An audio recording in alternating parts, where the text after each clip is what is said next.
Okay, I think we're good. I think we're started.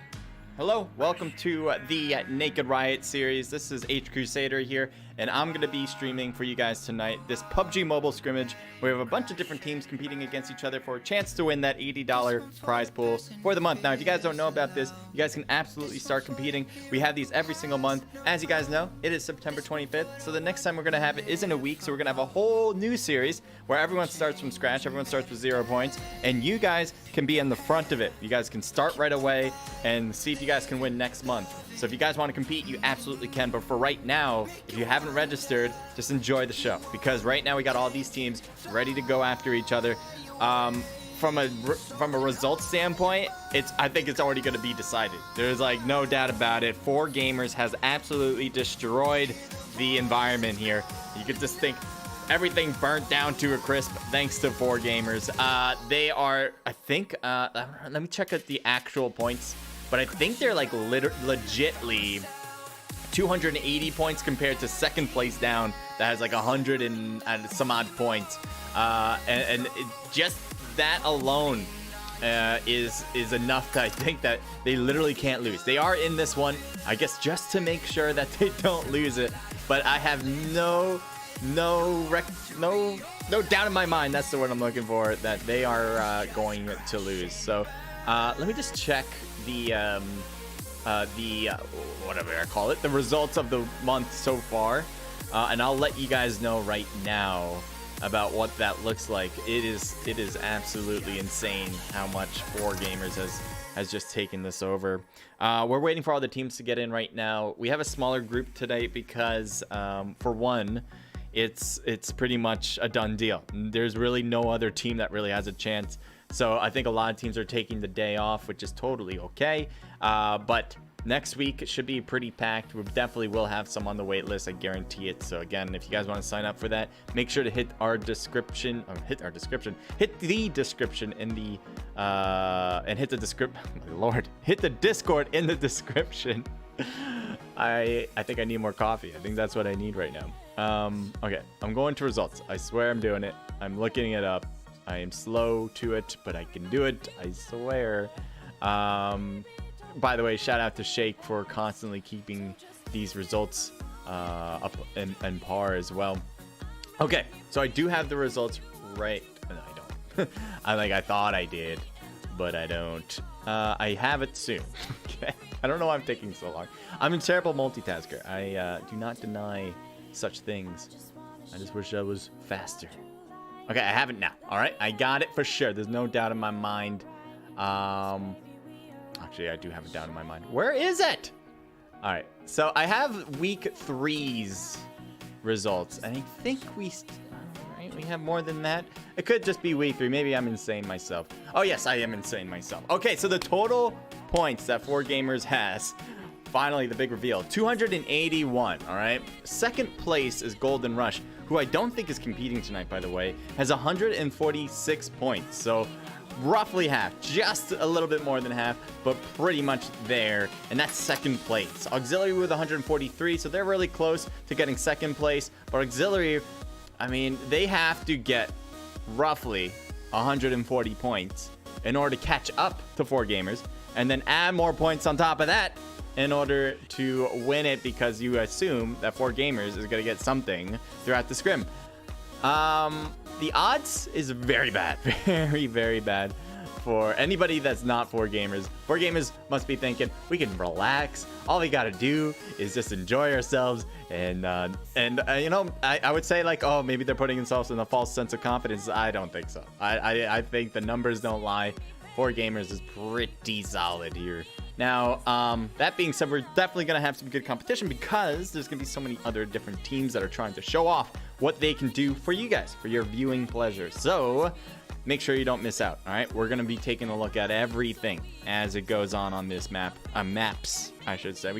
First, we're starting with Miramar, the biggest map of them all, and then we're going to head over to Arango, obviously the classic, the OG, and then we're heading over to Vikindi, all right, the snowy map, one of my favorite maps. I just, I wish they made a few tweaks here and there, and I will talk about that too if you guys haven't heard me say that before.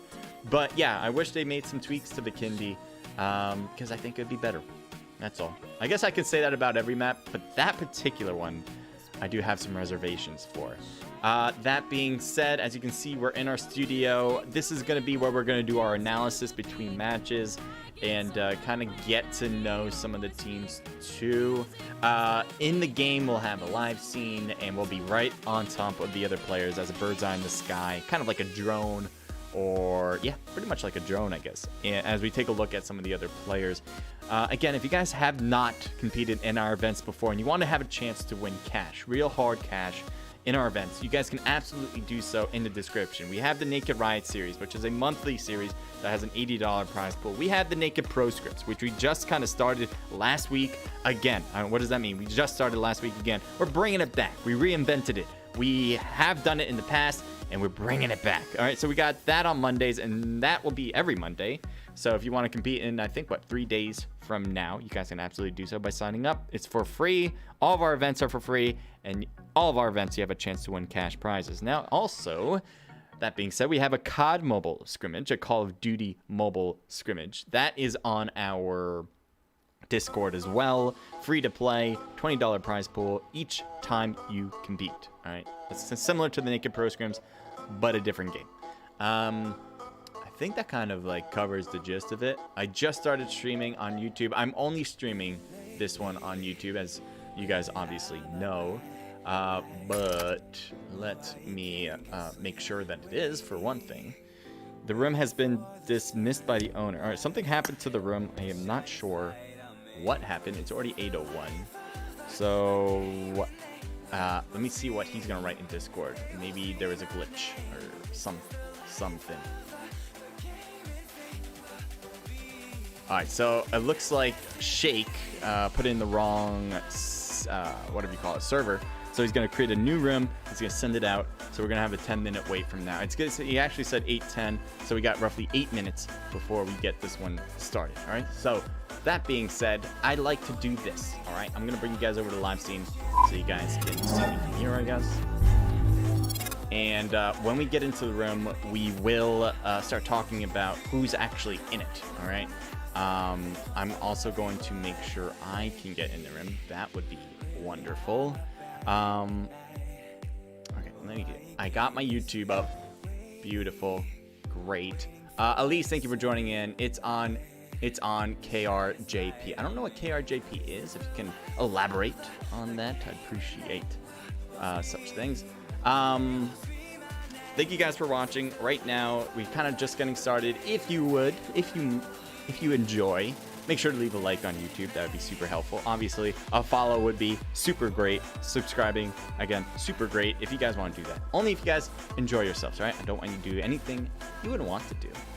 But obviously, this is the best place to get PUBG Mobile scrimmage action. So, I mean, why wouldn't you, right? I mean, honestly. And shout you guys out on stream here as well. I will be doing that. So anything you guys write on the chat, I will be responding to. If you have questions, if you guys think just thoughts that you want me to talk about, I'm happy to do so. Maybe I can give my take on certain things. I don't know if you're interested anyway.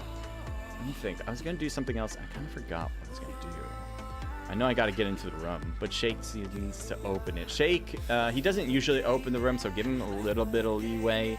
It's usually Guy, as you guys may know, who have competed. But Shake is certainly going to get that, hopefully going sooner rather than later, and have all these teams get in, hopefully, and start at 8:10. I know Shake he's again new to it, so give him some slack, please. I appreciate it. All right, Shake is writing something up. He's gonna get that out there. What else do I want to say? Oh yeah, I'm gonna go over all the teams right now, actually. So for some reason, my stream glitches. I gotta fix that for some reason. When I show you guys the team list, I have no idea why, but I will tell you. I guess that'll be good enough. Okay, I'm gonna tell you guys the teams that are competing. All right, so keep this in mind.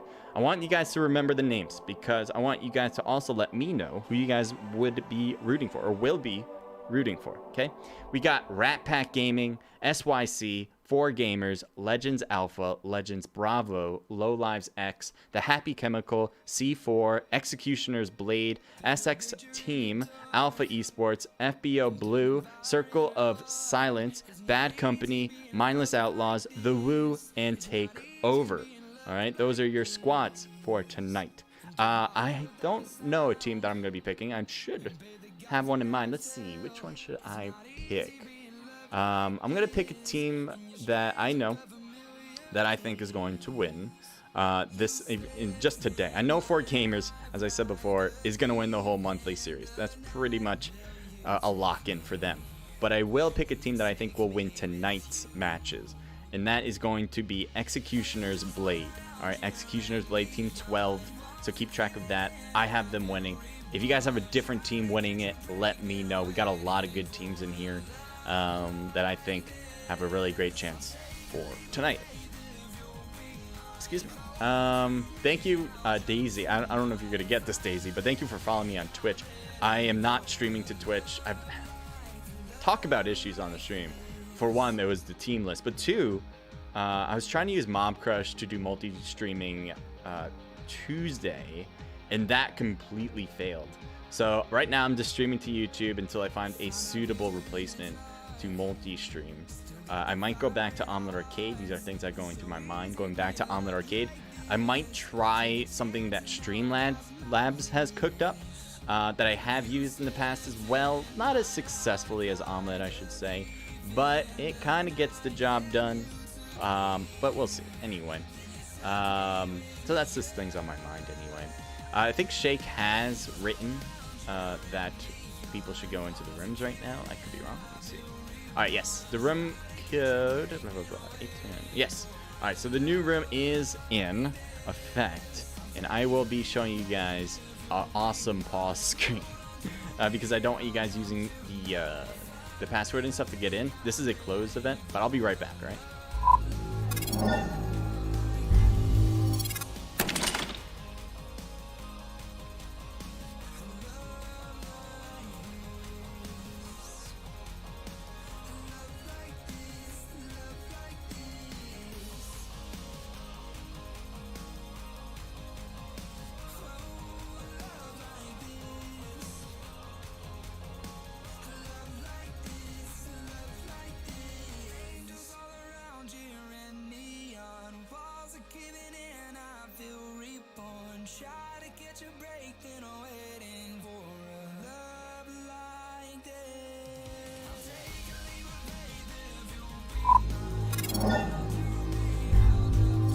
Alright, I am in. I'm also going to let people know on Discord that I'm only streaming to YouTube.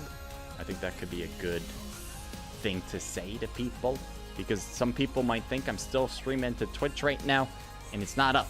It's not up. So I'm going to let everybody know. That'd be mobile. PUBG, and there we go. Come watch. Watch the action now at my YouTube channel that I have to copy and paste. Right, we do have a few minutes delay. Keep that in mind, because we want to make sure that teams don't use what we see as a bird's eye in the sky to their advantage while they play the game. It's always been a thing that you have to do when it comes to closed room events, where especially where there's a prize pool involved. So that's what we do, and that makes it hard for me to talk to you guys a lot. I did that wrong. Edit.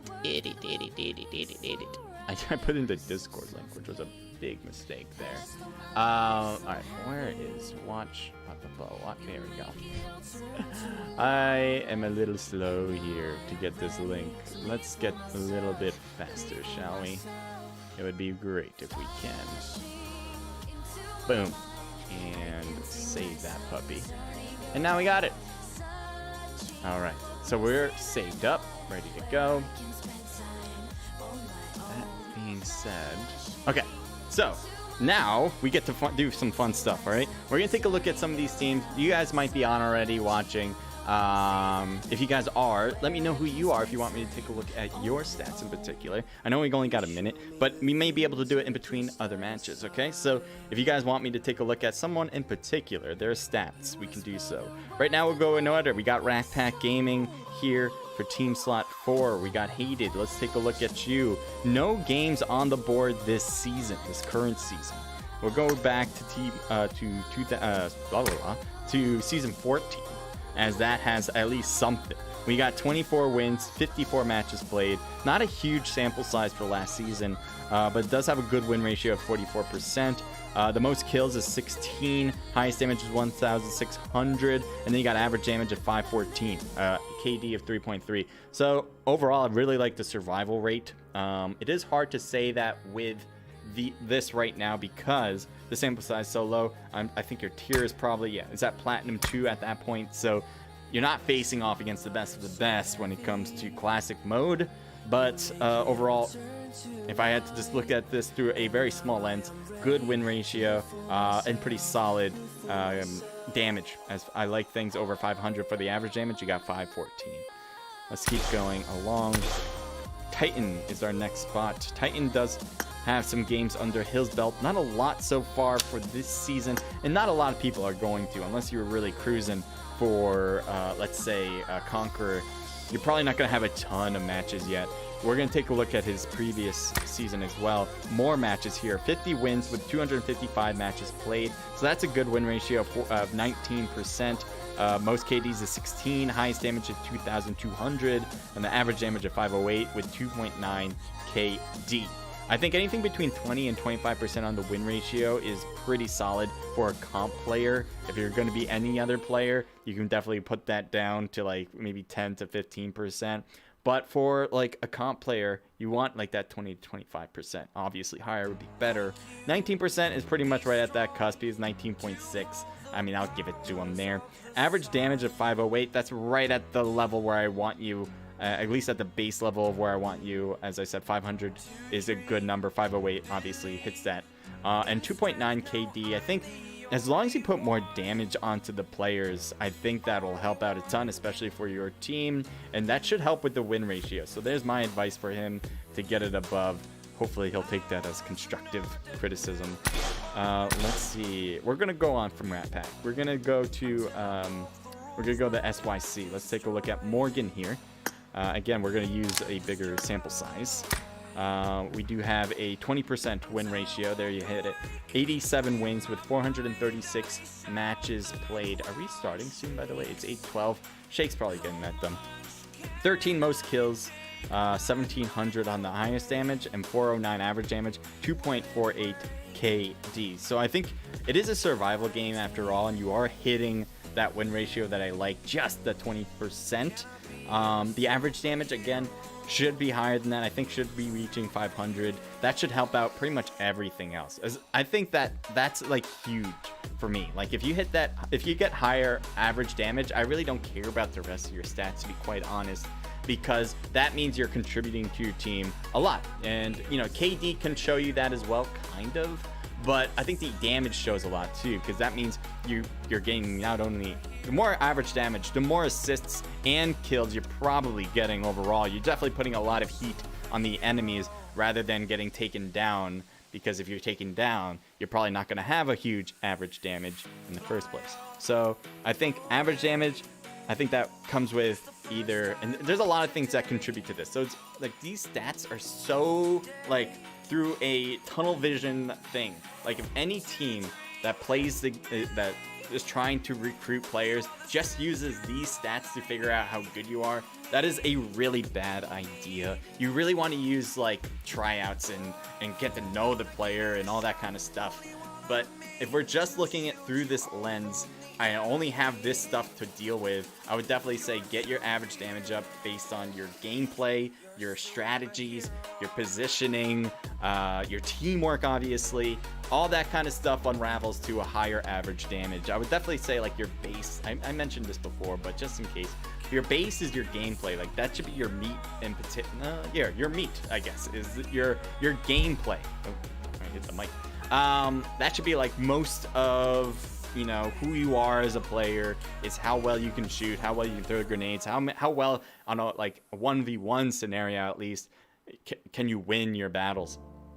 On top of that level is your strategies. Where do you go to get these killed? What do you do? Like, are you the flanker? Are you the pusher? Or are you delegating? Are you team leader? These things make up a big part of who you are as a player. I wouldn't say it's necessarily as big as the gameplay, but it certainly has like this middle ground on the pyramid that without it would make the whole thing fall as well. So I think that's a big part. On top of that, not as important, but I think has a solid thought process, is positioning. Because if you're in the wrong position compared to your enemies, you're automatically putting yourself at a disadvantage no matter how good your gameplay, no matter how good your strategies are. If you're putting yourself in a bad position, well, you're making your world a lot harder. You can try to fight through that, but that's not good enough when it comes to playing against other teams that know what they're doing. If you're playing against bots, that's another thing. You can overcome those by gameplay.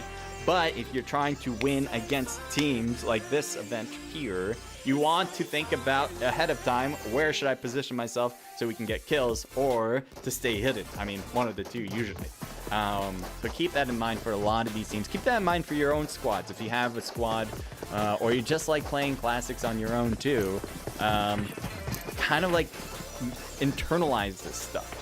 And for one thing, take a look at all these players and what they do, because some teams are going to do very well when it comes to all the things I mentioned. Some teams don't, and it's definitely going to show. There's reasons why. There's some teams that just do absolutely well almost every single time, and there's some reasons why some teams don't do well a lot. And not to say that they're doing it necessarily wrong all the time, but I think it just creates, you're going to need more practice. It's not all about your skills. Gameplay's a big deal, but it's not all about that. It's about your head, where you're at. Are you thinking smart? Are you big brained? All that good stuff. All right, let me take down the music. And we got Miramar. As I said, we have a smaller plane today. We got 55 people, not a lot. But it's definitely going to allow these teams to separate, because on this big map, there's a lot of different cities that are named, and you're going to be able to loot up. I hope they can. We might have maybe one or two, well, definitely two teams, I think, getting close to have an initial battle. That's good for me for content. But I think for the most part, we're going to have good separation from these teams, so that way they can, you know, get all the stuff they need and move on, and then we'll have to see what they can do. Not based on luck, where, you know, I don't have a gun, I'm gonna die. Not that kind of stuff. Hopefully not that kind of stuff. But I do expect maybe one or two teams to be in that position. All right, we got Team 21 and 14 going over to the left here of our screen. They don't see, I think they're separating a little bit now, although they are still close. Team's 12 here on the bottom. I can't even tell who the other team is. That's how close they are here. So that might be a good place to start. Our job, my job I should say, as the streamer, as the caster for tonight, is to see where the battles are and keep track of them, so you guys can know exactly what they do in each battle. So keep that in mind. We got what do we have here? TKO here with Hitman, I think, Taiga, Cosmo, and I have no idea how I'm going to pronounce your name, buddy. I'm going to give a guess. It looks like H55 CU5D. Kush, Kush. I have no idea. I'm gonna bail on that attempt. We got TKO here. Let's see what they can do. And this is against, I believe, Team Alpha. We got Bylod, Rude, Ninja, and Salavar. Good luck to them. We haven't seen this team in a bit here, so I'm kind of happy to see them as a new squad on the block. Back at it again, I should say. But oh, it looks like TKO is bailing. Cosmo getting hit, trying to weave and dodge. Doesn't seem to be working. Oh, he could not get him. He got everything except for the last piece of health on Cosmo, and he now needs to move. He needs to find heals. He's probably looking for a gun too, just, you know, to protect himself. This is what I was kind of talking about. I wasn't expecting that big of a difference in gun. I'm surprised both teams tried to go over to a place where there was legit maybe 3 buildings in the area, but I guess, you know, it was something that happened. We do have MO here with Vex, Skittles, Zion. Oh my god, I'm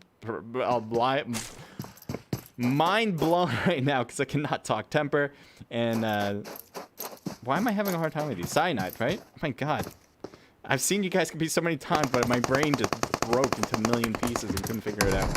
Alright, Vex is here. Looks like he was getting shot at the second. Whiskey's starting to take some hits and backs off a bit. Luckily, does not get knocked to make it harder for his teammates to deal with. Sway is trying to stay low with the prone position, shoot down at Temper and Skittles, at least to what he can find them in. Cyanide on the left side. He's got an M16. I think someone else has a SKS or a slur. Could be Vex, maybe? No, he has an M4 and a shotgun, I believe, on the back. Alright. So looking over here, one of the Alpha players kind of pushed closer to the enemies that were trying to run away in the beginning. Remember those shots with the M16? This is the same two teams. Looks like I'm gonna go with Rude because I have no idea. I thought it was a B, but no, that's not B. I'm gonna go with Rude here for Alpha. Team 21 has Cosmo here. He has full health. He's got a helmet. He's got an Uzi. I think that's a Tommy gun as well. So 2 SMGs. That could be a good combination to have. But on a Miramar, oh, does Cosmo know that Rude's coming? He should know. He probably can hear it. Okay, Rude backs away. He might have heard Cosmo's footsteps as he went out. And so he went right back to the building to find some harder protection here. Cosmo still chilling at the wall of a cliff here, seeing if he can get some shots and look at him from a TPP view perspective. Right now, not successful yet.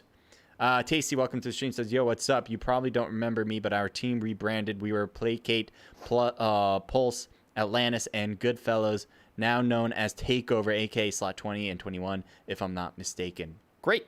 Good luck to you guys. I think you only have Team 20 slot. I didn't know you guys had a second team, but if you guys do, which I'm not aware, good luck. Looks like Cosmo's backing off, and so is Rude, completely heading back to his teammates. Davey Chris says, let's go. Why do you make the switch to FPP TPP? Why did you make the switch from, I'm guessing, FPP to TPP or TTP? We did it because that's the way the world worked, to be quite honest. I mean, these teams all want to play TPP.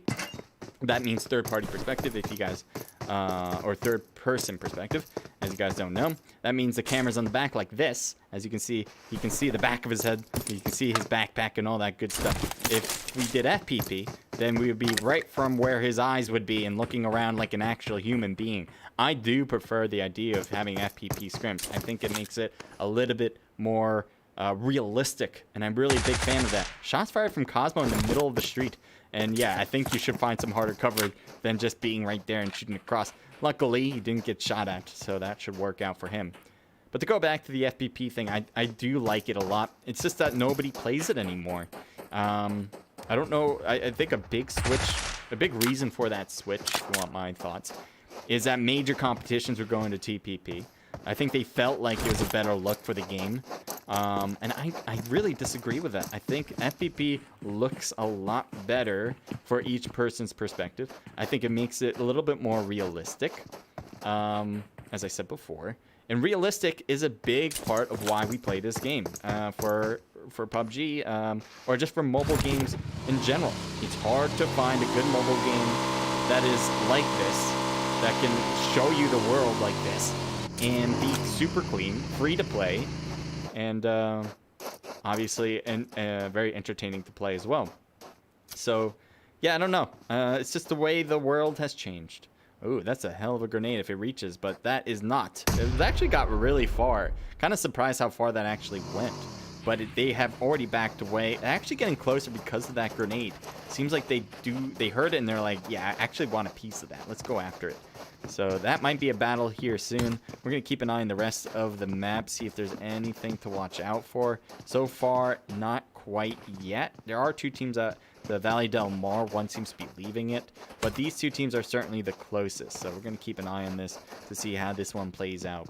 Cosmo is still closest, but his teammates are a bit far away. That's going to create some problems here as if Cosmo gets dropped here, this would be a big problem for the team because there's really no way they can get that revive. Cosmo has to act as the flanker, but usually as a flanker here, you do not want to get spotted. You want to have the surprise attack out of all things so you can, you know, get them off guard while the rest of your team, who is grouped up, can shoot, and even if they get knocked, they can revive themselves and all that good stuff. So having a flanker that has already been spotted that is leading your charge, I would not advise for it. Now, luckily, it looks like your teammates are driving in, trying to turn. There we go. I'm losing my mind.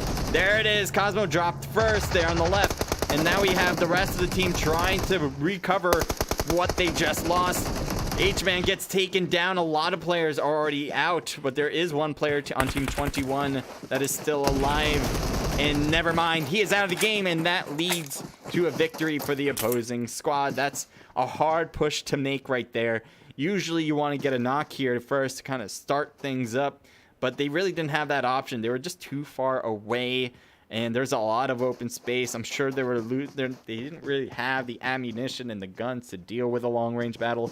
At least for Cosmo, when we were taking a look at him, I think he had a Tommy gun. So I think they really wanted a short-range battle, but they kind of forced it. And that allowed Alpha here to make an easy stop, having a few people on the roof, on the sides, and really overall just enveloping the enemy there. So keep an eye on what teams do, guys. Think about what they do and why they do it, and then utilize that for your own game, all right? That's what this is for, not just for the players that are competing. It is definitely for that in the level, but also for you guys who are watching to see this and then thinking about, all right, well, if they did that and that was a mistake, what should we do? And can we do it better? All right, FBO has 2 players down already, so Xanax and Hashi are trying to do this on their own. I only see one here. Where's their second player? Is he right there? He's a little bit on the... Well, he's actually really far. He's on the other side of that cliff. And luckily, Xanax has a vehicle, which is absolutely necessary on this map. If you do not have a vehicle on this map, I don't know how you can survive, to be quite honest, because there is so much open space here that if you try to just run across an open desert, you're bound to get sniped or some sort of long-range shot to take you out. We have Chopstick, Bob. Interesting. Bigabo. There we go. I think I got it right. And then we got Beretta as well for COS. Okay. So here they have only a 3-person team, but they already have 4 kills on the board. I think we missed those kills, unfortunately. Would have loved to see it, but we were too focused on other things. Rat Pack Gaming also moving along. They have 2 kills. I think we did see that as Charm, Titan, Hated, and Captain on the squad. They're on the south, near the south side of the new zone. Still need to cross over, find that time to do so. Team 18 back over to them. We got Temper, Skittles, Cyanide. I don't know why I'm having a hard time with your name. Sorry about that. And Bex here too. But there's a drop over here. Let's see if they've already picked up the stuff. It looks like they have. Somebody has already. And there's an MK left inside. I'm kind of surprised nobody has picked that up. Having a sniper in this game is kind of useful, especially when you can turn that sniper into an automatic deadly weapon close range. It is really a great gun. I cannot suggest it enough. If you really don't have a sniper, well, at least that's something. And then if you want close range thirsty gun, then I would definitely pick that over any other for my weapon of choice, especially if you have an extended mag to make that 20 rounds instead of 10. The 10 can be killer too. You don't like it, but you're bound to find an extended mag. If you don't have one by now, I don't know when you're going to get it. Go Alpha, says Savatar. Good luck to you guys as well. Thanks, brother, for these advice. I'm glad that you guys like the advice here. If you guys have any questions, let me know. Can anyone play in these rooms? Not anybody right now. Anybody can in general. Like, you can sign up your squad, and we'd be happy to have you. It is, you know, open to everyone. It's a first come, first serve. So first people to sign up have the best chance of getting in. And it's free to play too. So it's not like you have to pay in order to compete for a chance to win the prize pool that we give out for the winners. But you can't compete in this particular room because everyone's already ready to go. All these teams have put in the time to register their squad, and obviously, you know, we're already good. We're already started. So if you guys want to compete in this in the future, you have to hit our Discord link. That's in the description right now, and you know, that's your first step. Hit that Discord link, and then you can register for when we open up registration. Easy peasy, no issue whatsoever. If you have any questions, though, just give me a holler. I'll be glad to help. Back over to Sinai, because I do believe they have Team 19 ahead of them. 2 of their players went up north. They might be going to take a look and see if they can find them. Sinai's taking a look right now. Nobody is in her scopes, but the Woo is over here. They're probably just really hidden because it's really far away. The Woo here, with just 2 of their players, Jonica and Trick, are looking around, seeing if they can get some hits around them.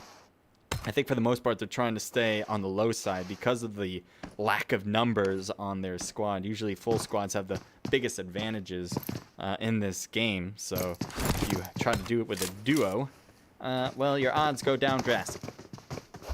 Hey, nice work, man. Thank you, Sager. Appreciate that. How are you? How's everyone doing, by the way? Hope you guys are all good, having a good time. I am on a delay, so keep that in mind. I do want you guys to know that I'm not waiting a few minutes just to respond to you guys. It is a real delay that we have to make sure that teams don't use what we see to their advantage, for the most part anyway. Team 10 all the way on the west side is pretty much alone here. They got THC, all right? So the Happy Chemical, Crunch, So-So, Baby, and Jay. Looks like they were done looting. I believe, yeah, they were at El Pozo, which is a great place to loot. A lot of good stuff there. And now they're heading to the next zone. Here's another vehicle. Will they take it? No, they feel like they're good with just 2 players. I don't know why the driving mechanic on Miramar is so different than the rest of the maps. It is so much harder to drive. You can see how he's just swerving. He's not drunk. Let me tell you to you straight. He is not drunk. He is just having a hard time dealing with this car, because when it goes certain speeds, it kind of gets out of control. I don't know why they did that for this. I think maybe a big reason is because this map requires you to drive, and they really want good drivers, so they're making it hard for you to do that. But I mean, I guess I don't know how that makes it more realistic, though. Oh, Siraj is right up top. And it looks like Jay took the biggest hit there. Jay's going to try to creep down behind the car here for now. Siraj is still up there. Aim God and Bases seem to be closing in the gap. Kauia, I think, is looking from the top of the roof on the left side, waiting for the crossover. But let's see how THC will play this one out. Siraj behind that rock. Can they throw a grenade over? It looks like Crunch is trying to throw something. We'll keep an eye on that. There's a grenade coming to them, but it doesn't reach. Siraj backs away from the rock, making it easier for him to dodge that grenade as well. But he does take a hit because of that process. So coming around the right side, gets Siraj downed. And now it looks like Jay's feeling confident, pushing forward. But Aim God on the right side, trying to shoot across. Jay and Baby knocked at the same time, I think, from Bassist himself. Looking over to Crunch. He's got a grenade. We'll see if that works. No, he's got to push forward more. And Crunch should be taking some hits in the back. Surprisingly not, because he's in the shed. Crunch chops out and gets taken down. That is it for not for 4G. 4G won it, but THC for the Happy Chemical. They only lost Siraj to a knock, not to a kill. They're bringing him back up, and he should be able to get healed up. So that's why one of the big reasons why 4G is such a good team is that not only did they initiate that battle at a disadvantage, right? You had Siraj by himself. He was shooting at a car. He had to really do that to make them stop away from Siraj in the first place. But you know, the rest of 4G was so far back. They were trying to get into play. Meanwhile, THC was together. They pushed together. That's why they were able to get Siraj in the first place. But then what 4G did is not go directly to Siraj to play out the game there and not make it easy for THC to spot him before anything else. No, they had one player, I think it was Aim God on the right here, on this right little cliff here, having an excellent vantage to shoot. They had Basis at this building, so he had hard cover to shoot across. I think he had 2 kills. And then I think it was Kauia that wrapped completely around toward the car side to get him in the back, forcing him out of the shed, that last remaining player for the Happy Chemical. So 4G, they execute great. That's, I guess, the best word I can use. They just execute great. But yeah, don't get it twisted. It was not based on an accident. All right, we got EXB here. Feel pain, obviously feels it. As he is knocked. There seems to be players on top. Legends that might be coming down after that knock. You do see SJ and NE coming down as we speak. It looks like one player is trying to shoot across. NE is knocked first. And will he get... No! Good job for that one player. I can't tell who it is. Lloyd. Oh, Sir SJ gets knocked pretty quick. Did not realize someone was going to be behind the building. Inside the building goes JS as Legends player gets taken down. That is it for the whole Legends team, at least for this Legends team. There are 2 of them in this match. And now Field Pain will get revived. So EXB does not lose a single player in that battle. That is going to be great for him, or them, I should say, is they move forward. The next zone will push them out. Do they have a vehicle? I assume they do. Yes, they do, right there. And they'll probably take that to try to get in someplace next zone. Brat Pack Gaming back over to them. Still have 2 teams. They see the cars, and it looks like Captain's going to let them drive. There really is no point of shooting other than to let people know around you because you're not going to get a knock there. FBO, what's going on with you guys? Hashi and Xanax still together as a duo. They probably see Rat Pack Gaming. That's probably the reason why they haven't moved in for the next zone going forward. There are still more cars driving along, and that's what I said before. You definitely want to have some cars because it is so necessary on these events. Cosmo, welcome back to the stream, or I should say welcome to the stream. I know you're competing. Good luck to you, says Lamau. Cosmo, were you guys the one that got taken down? I know you guys were just in a battle. Kind of forgot whether you guys won that battle or not. Be very much appreciated if you want to elaborate on that.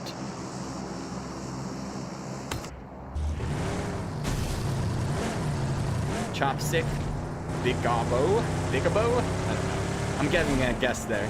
And we also have Beretta 2 as they drive through, and he flips the car over the cartwheel. Okay, I'm gonna put this in nighttime mode, so don't be weirded out by this. Thank you. I don't want random notifications. Oh my god, I thought he flipped it again. Team 4 is on the left. We'll see if they find him. Rat Pack Gaming right there in front. And let's see what happens. One player got badly hurt. One player stopping here because everyone has their own car. It makes it hard to shoot out of the vehicle, so they all kind of stopped here. And it looks like Rat Pack Gaming kept going. They got one player that was badly hurt, but that's pretty much it. That should be okay as they move forward. Looking around, I do see EXB. They're definitely just getting into zone. They got to get into the next level of zone soon. FBO seems to be driving around. They do not want to engage with anyone, so they're really hovering along the blue zone. They probably get hit by it when it starts to change in 10 seconds. Or it's not changing at all. Huh. It's stuck at 11 seconds. What's going on there? No, the blue zone's shifting. But for some reason, spectate mode said there's 11 seconds before it changes. Weird glitch. But it is closing, so we'll see how that plays out for these teams. COS is going straighter in. Team 15 seems to be cutting their corners too, trying not to get hit from the blue zone as they're crossing over.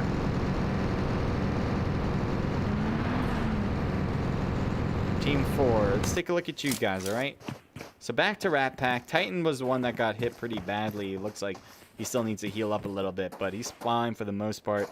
Team 19's on their right. I don't think they realize the Woo's right there. They are a duo, and they are looking up right at them.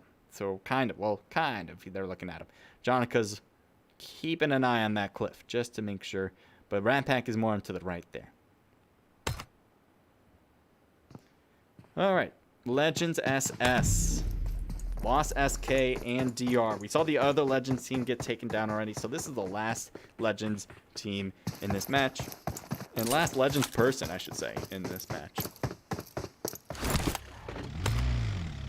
The zone's going to be closed soon. That should add on some more hurtfulness for SS. You can see the damage is starting to take more and more of a toll now, as he's going to probably grab this car for a better ride.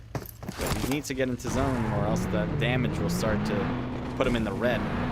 Team 18 is way out here as they're running it in. He needs to, yeah. So as I said, the damage is going to be pretty bad. A lot of the players here are just running it, which could be a mistake, unless they just couldn't find a vehicle in the first place. Shots up top.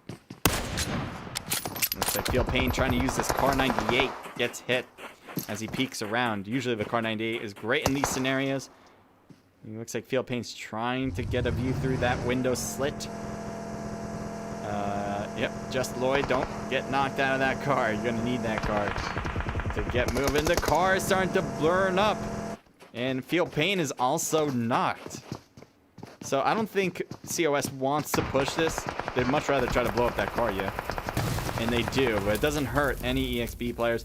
They're just probably going to leave them here to die, hoping for that to happen. They want to get into next zone, which will be starting to change in 40 seconds. Yeah, I don't expect a push for sure. FBO, looks like Hashi staying low. He lost his teammate, actually. Xanax was the other player on his team that was surviving with him. No longer the case, so we'll see if this plays right or not. Right now, he's trying to blend in with the buggy, saying, I am part of the buggy. I'm a transformer. Do not think of anything else here. Let's see here. Team 14. We haven't seen much of Alpha outside of those kills in the beginning. They still got 6. Good stuff from them. Root, Ninja, Salavar, and Blood. Let's see if they can see 4G with Kawia right there. Kawia, let's see if you can find anybody as you're looking around. There's Blood. There's Alpha. He probably knows there's people down there. Kawia, there's some shots onto the ground there that's very close to him. Looks like someone's throwing something along. TKO. One player's hurt. One player's knocked. The Woo has 2 players in there. Ninja. Trick from the Woo gets 1 player. And almost thirsted. Cypher trying to hang on for his teammate. Let's see if he can get this revive in play. As the Woo aren't seeming to push here. Trick took some damage, but was able to heal himself up to the left. Trying to win his battle, but he lost a lot of health doing that. Pre-firing those corners, changes guns, gets the knock, but his teammate comes around to save the day. 2 knocked on this corner now, and we'll see if they kind of go for the thirst here. No. Yeah, well, there you go. Jonica gets the thirst, and one player here, I cannot pronounce because I don't think it'd be good for the stream, says, probably he's telling his teammate, hey, they're getting the revive right now. Push, push, push. But Trick is revived right now. He's getting the heals as we speak. And Jonica is gonna get the knockout here for the thirst. So TKO losing an opportunity there. They had a lot of people, but I think they just thought that they could take care of it themselves as a 2-piece. Jonica gets knocked in, thirsted quickly. Expert has an AK. He wants to finish this one up with his teammate behind him. Looks like he's gonna pre-fire the stairs. There he is. Tries to turn and shoot, but misses the opportunity to get that kill. Trick badly hurt. Pre-firing the corner. Could not win it, though. As the last remaining player for TKO wins it. Oh, what do you have here? OFM Charm. What's going on with you, bud? Who looks like you're a bit hurt. What happened? Tell me about your pain. I don't know why it's so glitchy. Sorry about that. Let me change. I'm going to change something here. That might help out. I'm just going to change it to balance. Let's see if that works, all right? Not really. Something's wrong with spectate mode, I think. But that's all right. It is what it is, I suppose. So there's a charm going down. See how it's like glitchy? I don't know. There are players up top. Oh, that might be a big reason. We could be losing power. Let's get the power back. It's like, why is this happening? Cosmo says, yeah, I was subbing for them, lol, for fun. I'm letting my friends play in TKO. At least my team's alive. Yes, sir. Hopefully my team clap for the Woo, says Cosmo. Good luck to them. I think they're still... Oh, no, wait. Were they the ones that... Yeah, they were the ones that just got taken down. So, unfortunate for your squad, but fortunate for good content. I really appreciate that.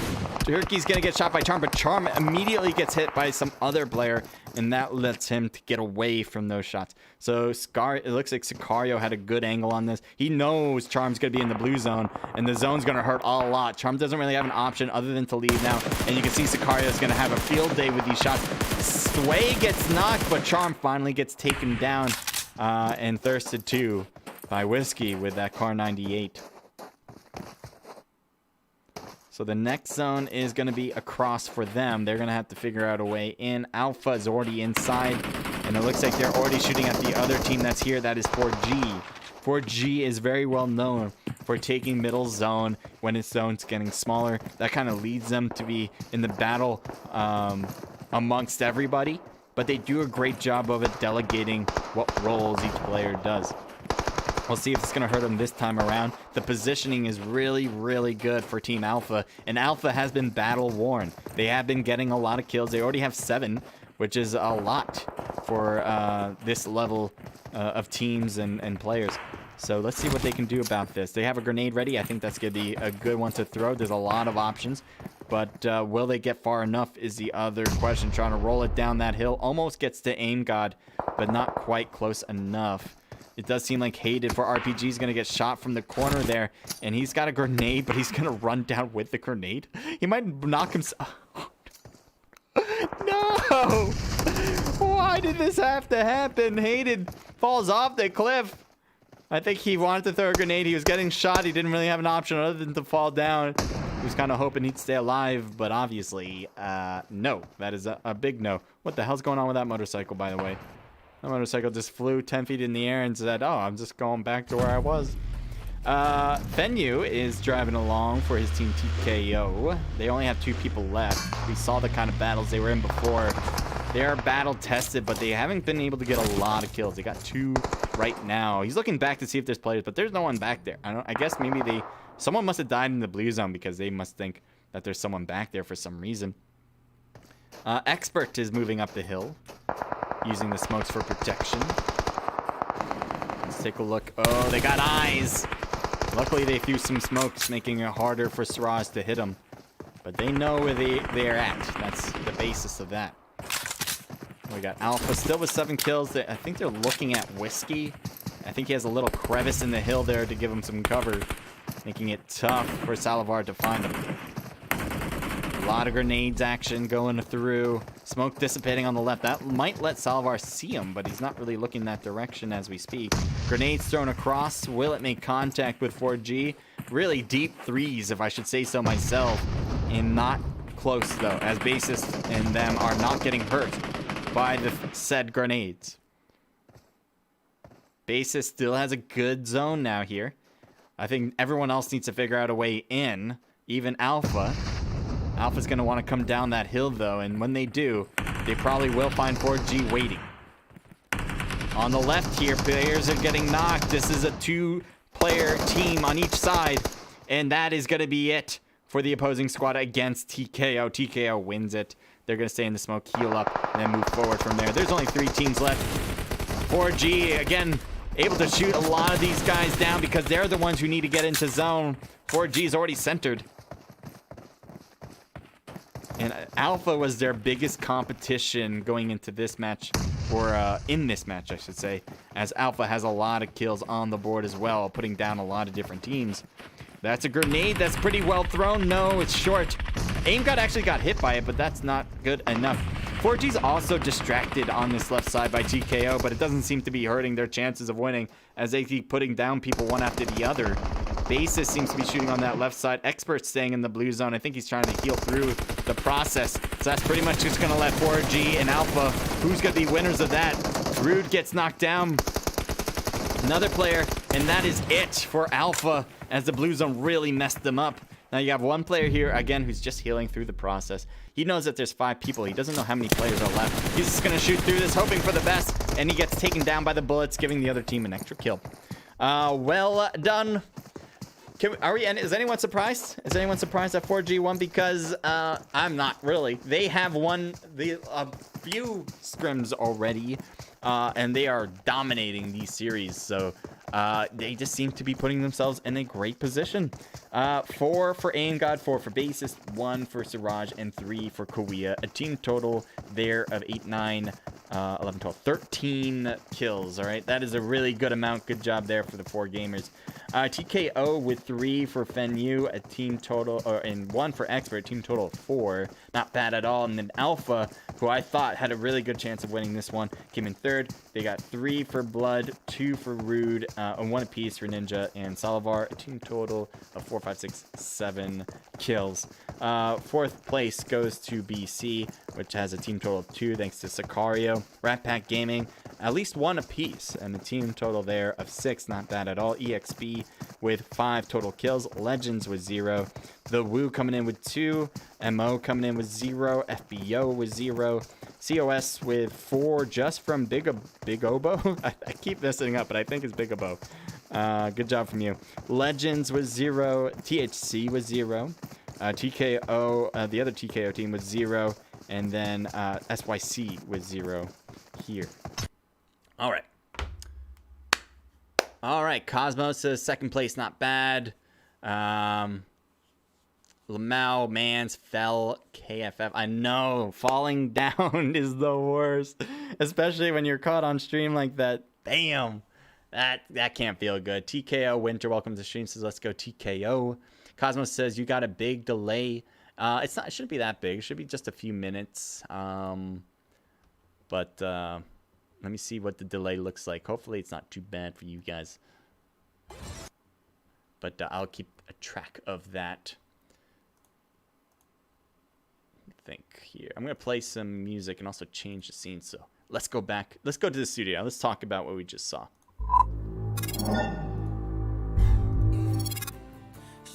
Changing the song. It's too sad. Let's go on. Okay. So, good stuff. Good stuff. 4Gamers obviously taking the show there. I mentioned this a few times, but I do want to mention this to the teams here who are trying to get better. So when you guys watch, definitely keep an eye on what 4Gamers do. When it's a big circle still, they're fine being pretty much anywhere on the map. They are either going to go against players who are shooting at others, trying to third party that, or they're just trying to loot up, getting ready for the end battle when it comes around. Excuse me. Shake's giving me the invite. Perfect. Let me get myself in that way. The room is open. Shake has already wrote to you guys that the room is open with the code, so all you registered team leaders get in. But going back to what 4G does, we definitely see them at the end usually. And they take like a middle spot in zone. And usually when you think of taking a middle spot, you think that's a death sentence in itself, right? You have all these teams around you. They're going to be coming in, holding those edges of zone so they don't have anyone behind them at any time, for the most part. And yet 4G, what they do very well is react to all these other teams, knowing where they're going to be coming from, understanding where teams want to be at certain times, and taking advantage by, getting those shots first or just overly utilizing their gameplay better than the other team. I think a lot of their gameplay is not, or a lot of their play is not just purely based on how well they shoot, but also their positioning. Positioning is a big part, making your job a lot easier when you're in a battle. Just right there, 4G had the zone. Fortunate for them, they were actually better off than Alpha. I thought Alpha had a good chance of having that zone too. But the problem with Alpha's position was that they weren't able to take advantage when they had that higher hill with protection on top of that. The moment that zone wanted to ship down to 4G, the moment Alpha needed to realize we need to throw like a ton of smokes in order to get down this hill, or else we're going to be picked off one by one. They kind of threw some smokes there a little late as far as I could tell. But, that's just recognizing the zone change and trying to delegate your mind to think, all right, I have to focus on certain players, but I also have to focus on the different things that are going on, like zone changes, for instance. And in that case, if Alpha had any smokes to give and they didn't use them, then they made a mistake. If they just didn't have any smokes and they didn't have any smokes, what are you gonna do? But yeah, that was a rough one for Alpha, because it did look like at one point they might have been able to take down 4G. A lot of good throws though from Alpha, I should say, with the grenades almost getting 4G in a few cases. They were definitely trying to use their physics mentality and get those baseball throws and getting the hits. It was very close. Well, some of them got half health actually against 4G. It wasn't enough though. It was not enough. It is 8:53. This match, let me show you or tell you guys. It's going to start at 9:01. So we got roughly 8 minutes before we begin match number 2. Okay, match number 2. If you have any questions, obviously hit me up. Here to help. TK Winters says GG's expert. And Robert Ray says, anyone got any spare Xbox Live codes they don't want? What are you coming in here for? Where are you going? Why would you even, like, yeah, how random? How random is this guy? I mean, it's totally fine, I guess, to ask, but I mean... out of all places, that's a guy who's definitely paying attention. 100%, 200 IQ, paying attention. For all of you guys who are new to the channel, I am H Crusader. I host PUBG Mobile and COD Mobile scrims. If you guys want to compete in those scrims and have a chance to win cash with no money down, you don't have to put any money onto this on our scrims in order to compete. It is free to do so. So if you guys want to compete for a chance to win cash prizes, all you gotta do is go to our Discord in the description here on YouTube, and you'll be good to go. And then you can sign up your squad whenever you have time. All right. We'll actually open up registration right when we're done with this event, so everyone has an equal opportunity to sign up. First come, first serve.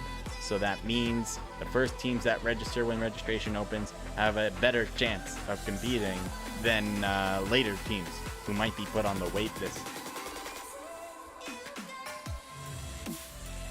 Anyway, lit Miramar game. Thank you, Winter, for saying that. We try to host the best events possible.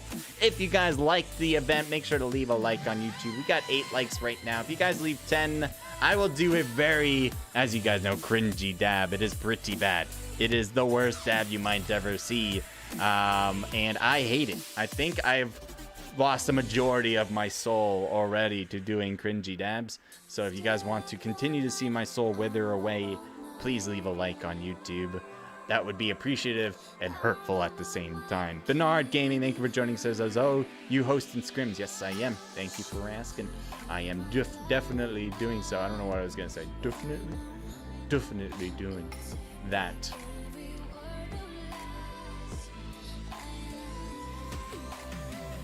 All right, I ran out of my seltzer.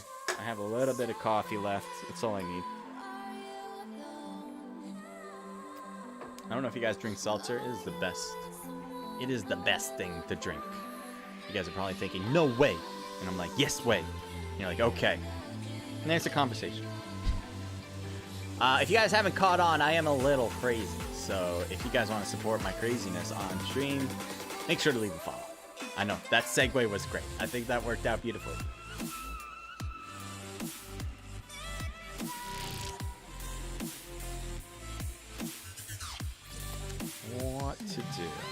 What to do, guys?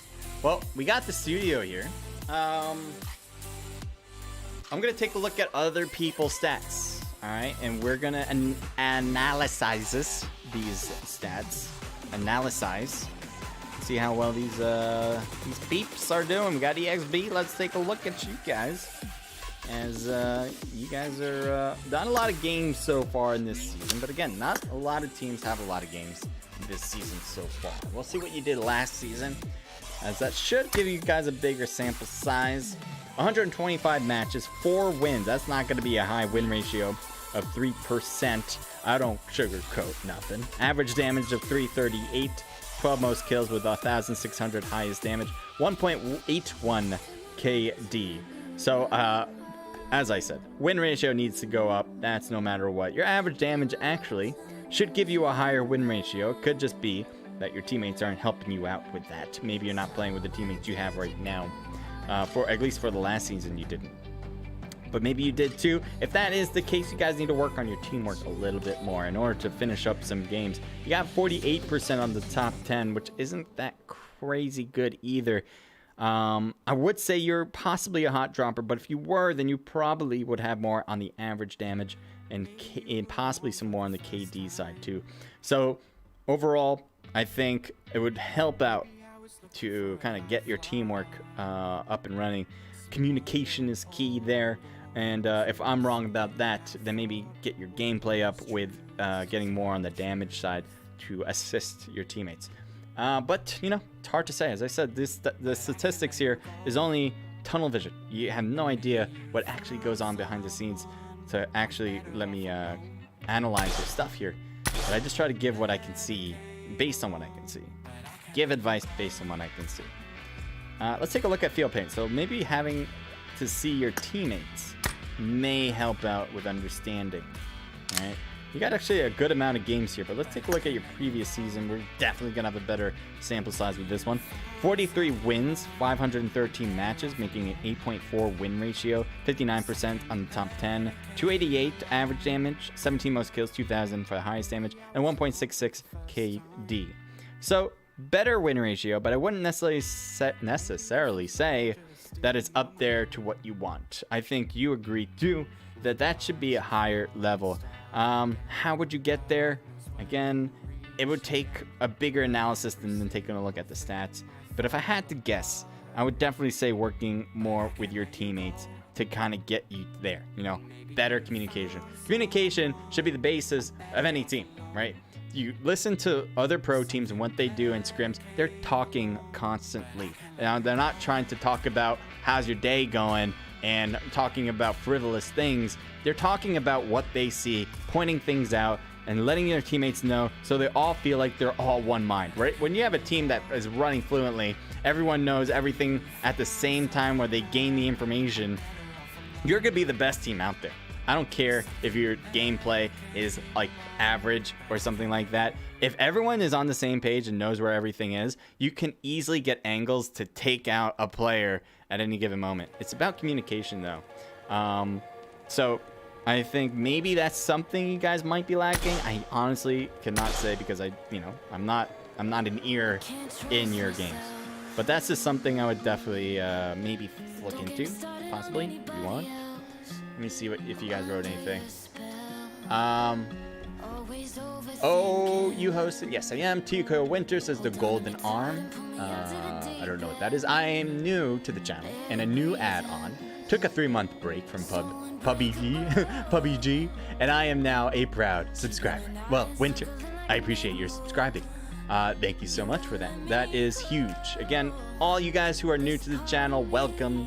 I hope I bring you in with open arms, and if you guys want me to answer anything you guys have, I'm here for that as an ear and as a voice.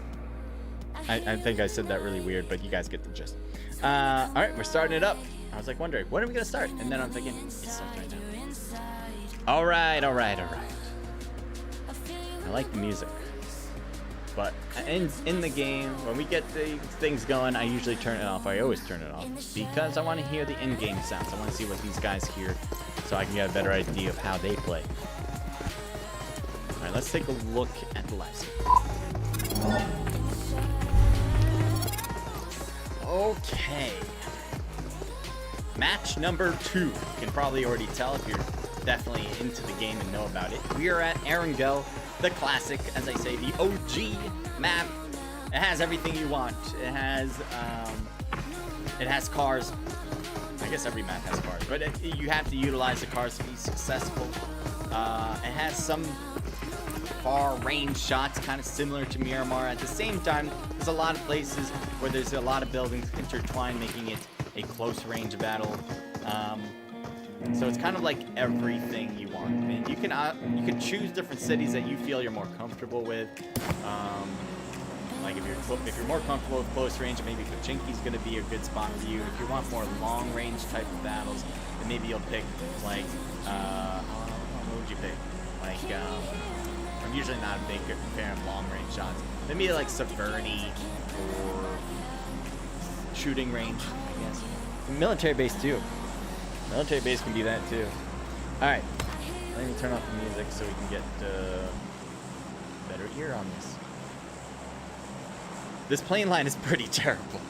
One of the worst plane lines I think I've ever seen. You got Pachinki, that's pretty much the farthest west you can go, and that's saying a lot right there. School there too. Rozhok, Yasnaya. I think you can hit Rozhok okay. You might have to do a little bit of floating. Other than that, you got military base right under, and it looks like one team is heading over there. That is SYC. Legend seems to be trying to cross that river, maybe head to Ferry Pier, possibly. I can't really tell now. They might just try to hit this one little town that is unmanned or unmarked. OFM is also crossing the river as they're going over to a 2-towner, which is okay for it's okay for the initial loot, but going forward they're going to want something more than that, obviously. We have Milta has only one team there. Legends, they're going to have a lot of good loot, surprisingly. I really thought more teams were going to head there. But that's surprisingly no. THC heading over to Milta Power. They're going to be alone there. Prison is taken by COS. And it looks like they've really separated here in different places. I think they're trying to delegate loot more or less. The Woo is dropping down next to Team 6 at Yasnaya. Usually when you have teams drop at Yasnaya, they either, one, don't even know each other are there because it's such a big city, or two, even if they drop close, they're not going to battle it out right away. Although we did see some shots from Siraj to initiate. Right now, it looks like the Woo is backing up, and that probably will not be a big push from 4G. A lot of the 4G players are probably looting as we speak, especially since none of them have gotten hits on the Woo yet. They're probably thinking it's still a pretty even match between the two. Although 4G might have also noticed that the Woo only have 2 players that dropped down in this city. So if that is the case, if they do realize that they have the numbers, maybe they'll play it more aggressively. If 4G gets taken down early, that would be huge, especially against a team that is incomplete. That would be crazy. If the Woo did that, I don't know how I would not be able to comprehend such a thing. But if that is possible, well, technically it is possible, I would love to see it happen. And I don't have anything against 4G, but I am majorly for underdogs winning matches. So we'll see if this is going to be one of those times. So Trick is grabbing an AK to start the battle, hoping. And I think an AK is pretty great. I think most players would love to have an AK to start, especially if they're in a close range battle. But even without a scope, it can be pretty useful on the mid-range side, as the recoil is pretty minimal and it's super easy to look down it. Jonica with the UMP. I know a lot of people like to use the UMP as a pseudo. Well, he's not going to use it now, but as a pseudo long range. He has a SCAR now instead. I think he has a VSS on his back, so he's got a mid and a long range weapon between the two of those. These still are the 2 close. Oh, we got a kill. Oh, we're missing this. Let's take a look. Legends. Looks like one player is killed for the Legends side. One player is knocked. SS is trying to creep down that hill to find some protection there. I think he will have it. AJ took a lot of damage, needs to heal behind the tree. No one's on the right, no one's on the left, so he just needs to protect himself in front against Rat Pack. And he was not able to heal through it, as the tree was not giving him enough cover. And he's trying to back away, but I don't think he's going to give that option there. He's actually stopped. He was like thinking, I'm just going to be dead. No reason to back up anymore. And, oh, well, yeah, he's dead. One player from Legends is completely backed away, and he's... Oh, my God, my breath was held to the back of my lungs. Legend TR almost killed himself, and that would have been it for the squad. I'm sure everyone was like, oh no, you did not just jump without looking down to see if you're going to hit water. But he will survive. Oh my God, that would have been really bad to watch. But you know, he survived it, so maybe he knew. Maybe he knew his legs would take a 30-foot drop onto hard dirt. So we're looking through buildings as we're seeing this. Trick has taken this particular spot. Aim God seems to be farthest one forward. I don't know if they realize that they're ahead there. Maybe they do. It looks like Aim God's looking in that direction every now and then as he's trying to loot at the same time. Take a look and see. Korea has a DP, one of my favorite weapons, as you can put a nice long range scope on it to handle the recoil. And it's a 7 ammoed weapon, so you can put a few hits on and that'll damage him. But Aim God is knocked and thirsted quickly. I'm not even sure where that happened. That was so fast I couldn't keep up with it. So one player for 4G is already out thanks to the Woo. I think it must have been from Trick, as he is the one that's closest to the battle. Siraj is right there. We'll see what Trick can do here, as he might be trying to look around. And that grenade almost comes into the building, as it will be short. Let's see what Trick is trying to do. He's trying to get some sort of trickiness there, as he might be using the windowsill to peek around.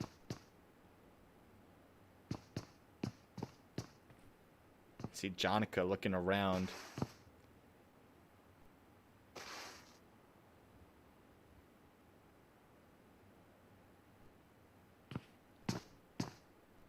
So we got silence now. After that knock and a thirst there, 4G, I don't think they felt as confident to get after that.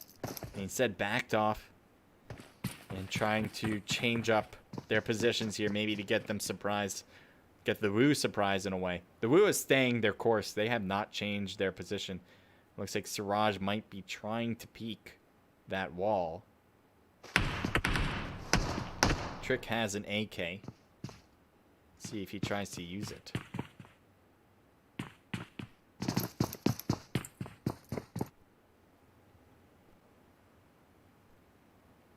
Siraj has a smoke in hand. He might... I don't know if he's going to try to make a push here. But that would be the option if you were holding a smoke. Right now, there's a lot of separation between the other teams, so we're sticking this one out. If things change in the kill feed, maybe we will switch, but I don't expect it to anytime soon. Excuse me. Siraj is still at the wall closest. If the Wu had any grenades, they might be able to...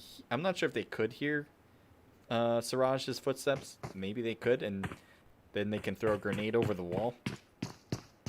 They also might be able to see him every now and then, as that wall is not 100%. There are some holes in it that Siraj has passed over.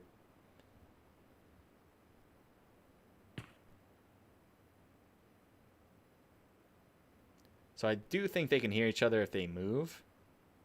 But right now it's a stalemate. No one for four. Oh, what is this? Korea has rotated around. This is what Korea did in Miramar as well against the Happy Chemical. Korea really flanked the position, was able to get some good hits against the last particular player, and then that forced that last player to back out of the shed. That's what I remember. And that really worked out, made it a lot easier for 4G to do the rest of their magic there. So Korea looks like trying to find a flank position to work with. Someone threw a smoke up. I wouldn't be surprised if it was Siraj there, because he did have a smoke in hand before.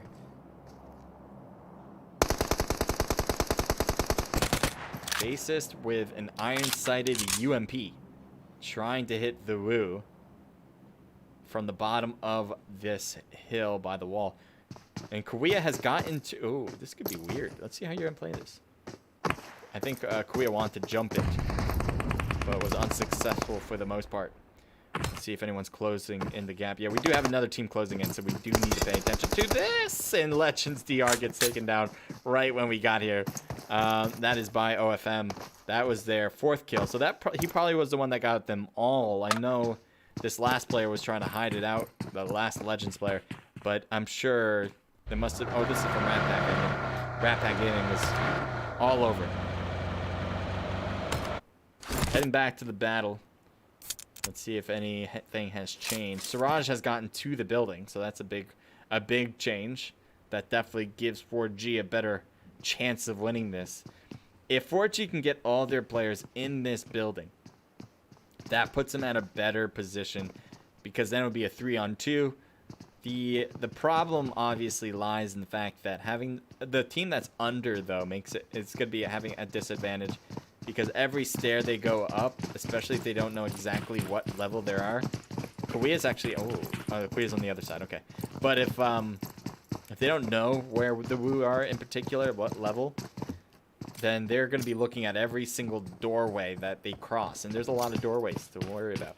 Trick might be trying to throw something over, but Korea's backed up. I would be surprised if we can get something right. Oh, that was actually closer than I thought, but it does not reach. Korea's actually farther down. Okay. So still held on strong. We still have one player back here, Bassist. I'm kind of surprised Bassist hasn't tried to get to where Siraj is. I understand why the Wu are holding back. They do not want to start the engagement. They want them to come up and make mistakes by being aggressive. Not necessarily that aggressive would be a mistake, but they want them to expose themselves first so they can have that type of advantage. But for Bassist's point of view, he's probably thinking maybe we can get a mid-range, maybe a knock first before we make this huge push. But that doesn't seem to be the case here. I don't think that's going to be the thing that's going to happen. I think it's going to have to be a 3v2 scenario. And Trick took some damage. He looks like he's going to throw a grenade on the bank on that stair to try to catch him off guard. They try to make a push right now. And doesn't seem like they followed suit with that. It's a good attempt, though. Now Basis has gone to the... gone inside. Knowing that Trick got hit, I think he felt pretty confident that he can get into the building, as anyone can understand. Kuya's still in the other buildings. Kuya's not in this building that we're looking at. He's actually behind it. That might be a good advantage for the Wu to get Basis and Siraj first as a duo, making it more of a 50-50 split. If Kuya doesn't have anything to do with it, that would be huge for the Wu. And it looks like Kuya is ready to throw this nade out. Ooh, that could be a good nade onto these stairs. And the first, and it does get Trick. That is huge because now it's a 2v1. Jonica wants to get that revive first, but I don't think that's going to be allowed. And that is not going to be allowed. The Wu will get their kills here, as it might have taken a decade or two. 4G will finally reap what they sowed here. So the good work for them. Team 5 are heading over, or Team 16 apparently, as there are teams that seem to be driving to their north side. This is SYC. It looks like they're heading up farther north with their vehicles. I don't think they want to go to Yaznaya. I'm kind of surprised they're going this way. I guess they just want to follow the rules of the road, even if it takes them outside of the new zone and brings them back in later. You know, they're very good drivers here. Not breaking the law. Oh my god. Oh, Jesus.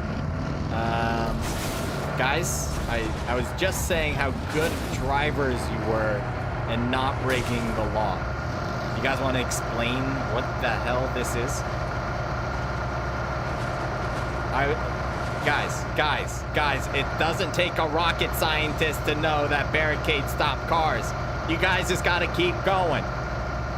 Get around the barricades and drive, all right? Jesus Christ, do I have to tell you guys everything? Jesus. F in the chat, man.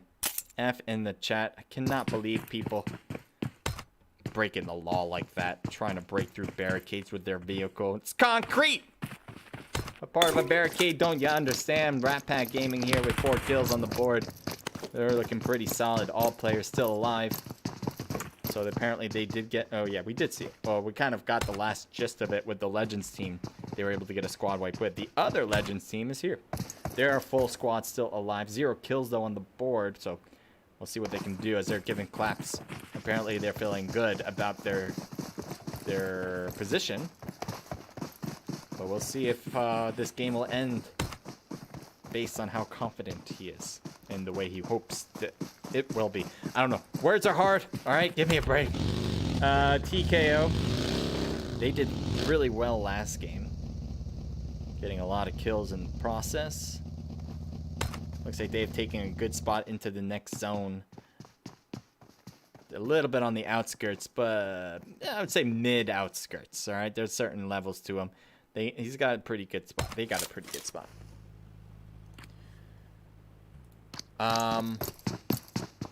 What are tonight's maps? We had Miramar to start. Obviously, this one's Arango, and the last one's going to be the Kindi, so the snow map. Cat Eats Chips, welcome back to the stream. Can you see my stats next game? I want to see what I need to improve on. But check last season. Will do. Will do. Are you Cats Eat Chips in-game? Because I don't remember seeing your name unless you are SYC Cat. Yeah, SYC Cat. Which, if you are, then that makes it easy for me. And I'm sure that's you because I've seen you in my chat many times before. And I'd be a fool if I don't remember who you are. So I'm just going to hope that I didn't get that wrong. FBO, they have Scotty, Hashi, and Shadow. Last time we saw them was at Miramar, and they lost 2 players early, trying to do the rest with 2 other players. Looks like they're going to cut one short with 3 this time. Here's SYNC with the rest of SYC. There's SYC Cat. And there's a drop. So let's take a look at that and whether it's going to have something good for them. It says empty, but it shouldn't be empty. It just came down. How is it empty? No, you already picked up the stuff. All right, there's an M249. I don't know. Oh my, guys. Guys, these vehicles are not toys, all right? Take care of them. Imagine driving your car and smashing it into a wooden box like that. All right, focus. Focus up. We're gonna head over to Team 12. You got EXP cat. Okay, so I could be wrong with which cat, because there's now 2 cats that I didn't realize. It looks like 4G is on their tails, though. And it looks like a lot of EXP players are trying to get eyes on them. Might be having a hard time as they're using the hills for cover as they peek over it every now and then. So 4G's biding their time. They bought their time last time just waiting for the Wu to make a mistake, and they threw a perfect grenade to get that kill. Good shout out to Korea though on that one. But here's 4G, and they are, again, they're still a 3-person team. They did lose their teammate Aim God, and now they're, you know, they do have a disadvantage here. But based on how they play, I would not necessarily say that they are at a disadvantage. Just purely on the numbers they are. Grenade thrown, and it's too short as they'll fall short on the hill. Korea's wrapping around. I am not surprised by this. It's always nice to have a good flanker that knows what they're doing. So obviously Korea knows the way these hills work. So just trying to get to a spot where this is a perfect spot side, by the way, because it gives them this little lip of the hill here, and you can use that to kind of peek every now and then with a TPP view and see if they're going to be only looking toward 4G. So let's see what Korea sees. Yep. Shots fired, almost getting a knock. I'm sure Korea's kind of thinking, damn, I should have gotten a knock there. That was easy pickings. But the damage was significant to both players, but they're just going to be healing themselves up now. The rest of 4G is not pushing through, which I don't know if that's a mistake or not. Usually you want to wait if you are the aggressive team to get a knock first. So that was probably what slowed down the rest of 4G. If they got a knock, they would have been probably pushing it. I would not be surprised by that. So Cat heals up roughly to 75%, if not more. Let's see what Korea does, because now Korea is known, right? So Korea needs to figure out, well, they're going to figure out my spot, or they already have. Should I change? And I think that would work. I think, yeah. I think Korea's going to try to change positions, either regroup because this position's already blown, or go for a try to find a different flank position that they won't see coming. And that seems to be what Korea's doing. Korea's going to expose herself, though, with that. As the hills aren't getting... Oh, there's the shots, and there's a knock. Just Lloyd is taken down. Luckily for Cat, though, here. Cat was actually held back. Ooh, what the hell? Korea actually gets really close and personal. I did not think Korea was going to do this, but this is actually not a bad position at all. Korea's going to shoot across. Korea cannot get knocked here, by the way. And now the team for 4G's all close. Feel Pain gets the knock on that right side. Tries to get one more, but needs to reload. And Basis goes in for the kill here. So while one is knocked, oh, there's a wraparound. And Cat gets knocked too. U-turn gets taken down. Basis one after the other. Bang, gets them all downed. Siraj is collateral, but will get picked up. And Korea, I think Korea did a great job. That really was a big distraction. I really thought Siraj was going to win his 1v1, but was taken down. And then Basis just comes out and takes down every other player that was in this building, which was 3. So kudos to Basis for sure. I love the slyness from Korea. We'll see if they can continue forward after that. There's 33 players left, 9 teams total.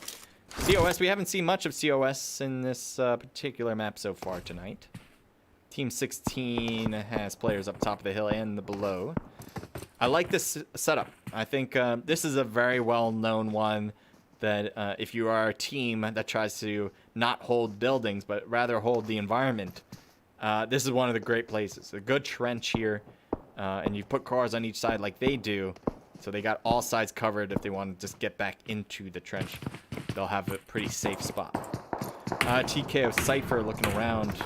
Maybe if you looked a little bit more on that side, might have been able to see him. It looks like Salivar needs to start healing up, or Solovar. There we go. I'm gonna say it right if I say it at all. FBO Shadow here. putting on a first aid, gets back up to 75%. Angel German, welcome to the stream. Says, and no, this isn't my account. I'm just using it winter. Crusader, what happened to Celeste? Celeste is taking a break. Celeste is working on her business. So she'll be off from PUBG for, I think now, either 1 or 2 months. Depending on how long it takes for her to get her business off the ground. She's doing a great job, actually, too. Yeah. We want to give her as much support and time that she needs. Blood is getting shot at, but looks like he's able to return some of it. And FBO player is knocked with Scotty. Hashi's just going to shoot, saying, hey, I'm here, so don't push me, please. But yeah, that's generally the case. To let them know, hey, this knock is not easy pickings to get the kill for. You're going to have to earn it. Because I like the codes or slots, says TKO Winter. If you want codes and slots, you're going to have to sign up next time. We have a Monday one that's coming up, obviously. Monday at 8 p.m. Eastern. So you can sign up for that right now in our Discord. And then you can also sign up later, after this scrim is over, for the Naked Riot, the new series, the October series, where we have a prize pool of $80 for the month.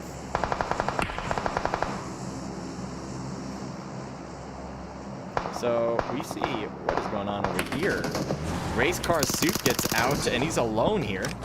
He's going to try to deal with it. I don't know why he's acting like a stick figure, moving in different frames than everybody else, but there you go. He's starting to move a little bit better now. Race Car Soup on the bottom here. Oh, one player's knocked. TKO Cypher. Good shots there. Easy pickings for Fen Yu, who just held the doorway, waiting for him to come in. It's like, oh, you're Robert trying to come in? Yeah, I'll be waiting for you. I got my Uzi. Jose. Let's see what SYC can do as they... Oh, they got enemies behind them too, though. And they're shooting down. Jose takes no hits, but Psych Cat is knocked. Not a good sign for SYC here. Jose, I think... Oh, that's a close grenade as Jose does... Oh, that one bounced and got Cat in midair. That grenade going off. That was just unfortunate. I would have to say that there was more of a luck factor in that throw than a skill factor. I have to say that because no way were you expecting that bounce to come that way and then take him out midair like that. The sync here for SYC really has no reason to stick around other than maybe... Oh, Jose's knocked too now. Never mind. There's really no reason to stick around. Sync needs to survive for the team. As this Jose's surrounded by enemies in all corners. And you just gotta not go for that. That's pretty much it. Looks like big up. I'm just gonna keep messing up with that name. The revive is now happening, or the heals now are happening for him. There's one player. Is Sync getting closer to this? He's actually trying to crawl closer to COS. They are fully squatted up too, so that's a big ask for you. TKO Winter says bet. Ask Esper, you're in the GC. Expert is in. Just ask him to send you codes in the GC. He will send it. And Winter says bet. As long as you are signed up and registered to compete, you can compete. If you're not registered, though, you will not be able to. Just to let you know. Oh, Sync, no! Get low! Under? Oh, they got out. Did they hear Sync, maybe? Because he moved? Oh, no. Oh, no. Sync, stay alive. Sync, you're the last hope for your team. Rotates up the hill. The zone's gonna push him out in a minute too. He's gotta be careful about that. He's got eyes, but I don't know. He needs the cars though too. So he's gonna take shots. Gets a good amount of hits on Big. Chopsticks knocked 2 on the right side, by the way. So Team 16, it's not just Sync causing some damage on them. So that's gonna make it a little bit easier for him to do his work. He does take some hits from Beretta. And he's starting to bandage up. What's Soso doing up here? Soso's getting closer to this enemy and backs out. Oh, hits the tree. So I guess this is a good spot to just hold for the moment. He's going to shoot up the hill. One player drives off onto the left. He's going to try to oh my god, he bangs into the watchtower. He shoots down at Baby. Good hits there with the DP and thirsts him out. This car about to explode too. If someone just shoots this car and takes it out, that'll be it for COS. Right now, Big trying to survive, bandaging up. I guess he doesn't have any other meds other than boosters. Doesn't have anything else to put the health up faster. The zone's starting. He gets into the car actually, and he dies from Sync. Sync, who's by himself. I really didn't think. I thought he was just gonna go into hiding after all of his teammates died. Yeah, he's dead now though. AWM from Crunch. I was trying to head over to him. Then I hear an AWM after that, and it was yeah, he was taken down. Crunch is getting hit, but luckily gets in from the blue zone, and that's about it though. He'll be taken down from the vehicle. And there's his line box. OFM Charm shooting across the way at Team 6. The blue zone overran his spot too, and this zone's getting too small for comfort here. And he is out. Charm could not survive back here. 4G in a great spot, but they still also need to get into zone. Team 20 has a good north part of zone. It looks like they're going to try to shoot down at 4G here. I think that'll work out fairly nicely for them, as 4G is going to have to expose themselves on this hill. I think if TK, yeah, they have a great spot. They can hold that top of the hill, so they don't have to come down and be on that slope. Here's Alpha. Has a lot of good players still alive. FBO on top of the hill. They need to get in. And they had probably been battling Alpha for a while now. Scotty, Hashi, and Shadow. I think they've been here with Alpha for, yeah, quite a bit. So, do they not have they do have vehicles. They should probably think about using them, because running down this hill is a death sentence. And the blue zone's going to hurt a lot. So, I'm kind of surprised none of them are going back to their vehicles right now. 30 seconds on the board. There we go. Scotty's coming back. I think that makes sense. Shadow's coming back as well. There you go. So either they're going to try to drive into that building where they know Alpha is. That could be a big problem. Or they go around them, which it seems like that is the case. Their teammate has already gone around too. So they can try to create a wall of cars here. And they're not quite in zone, and they're shooting. So that could be not great, because the zone is leaving very minimal space. Basis gets knocked. And Basis seems to be getting thirsted and is out of the game. 4G trying to creep up farther and farther in. But now Siraj is getting hit through the smoke. They just thought, oh, there's a smoke by a tree. Let me shoot around that. And they were able to hit Siraj with that. Grenade. Why is that not hurting you, Siraj? That was so close. I guess just far enough away where it does not affect you. Alpha shooting across at, what is that team? Against TKO.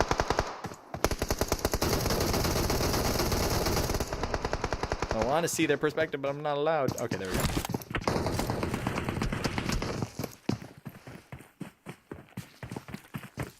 Here's Team Alpha. They are not in zone yet.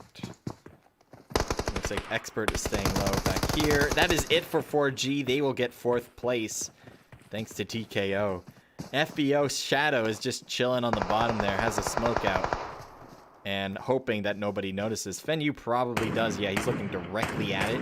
There's Shadow. And does he see him? Yeah, he sees him. Getting the hits. That is it. 2 teams left, guys.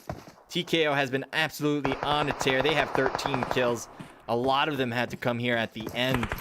Given this beautiful position, they really took advantage of that. And, I think Alpha as well. They've been grinding to get into zone. And even though a lot of the other teams have been putting some damage, you can see their health is not looking... man, I definitely cursed them on that one. Rude is now taken down. Trying to get behind that tree. It was just a few steps away. But no, not enough. Good shots from the top. That is an excellent view against a lot of their players. 2 of them, one of them's knocked, the other one's hurt.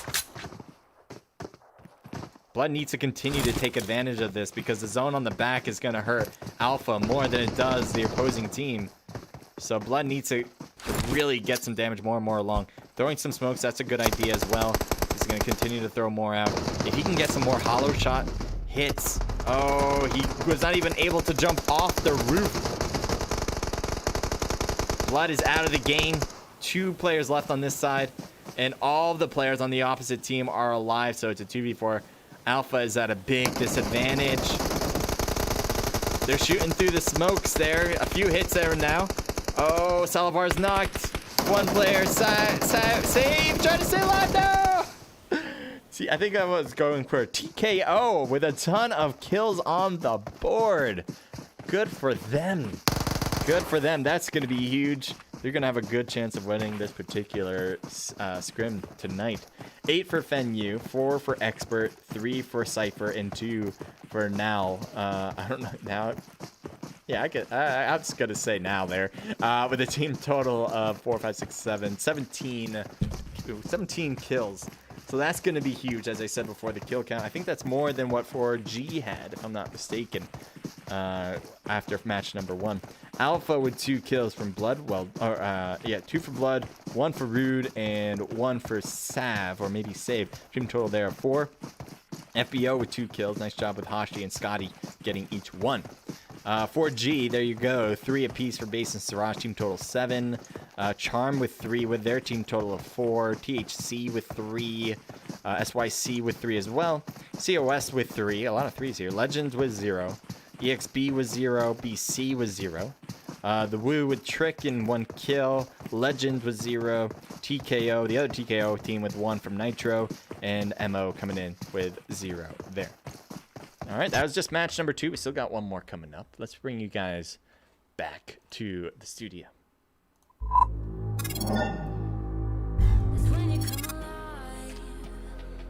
All right, so let's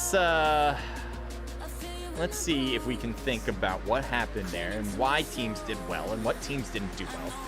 But before we do, I just want to shout out. Thank you, Swubber, for joining in. No way Jose plays these scrims. What? Yeah, Jose M does play in these scrims. TKO Winter says, I'm not registered, unfortunately. Sorry, Tasty. Maybe next time. And Eris says, GG's to TKO. Yep. TKO, well done. Now, what did TKO do that was better than everybody else? I think we can all agree that that position, when its circle got small, was great for them. It wasn't that the circle was closing in their favor. It was that when the circle was like that, they took the part of the hill that, 1, they had height advantage, so they took the top of it. And then 2, it gave them, there was like a little lip to it. So you have this hill, right? You have this hill going up.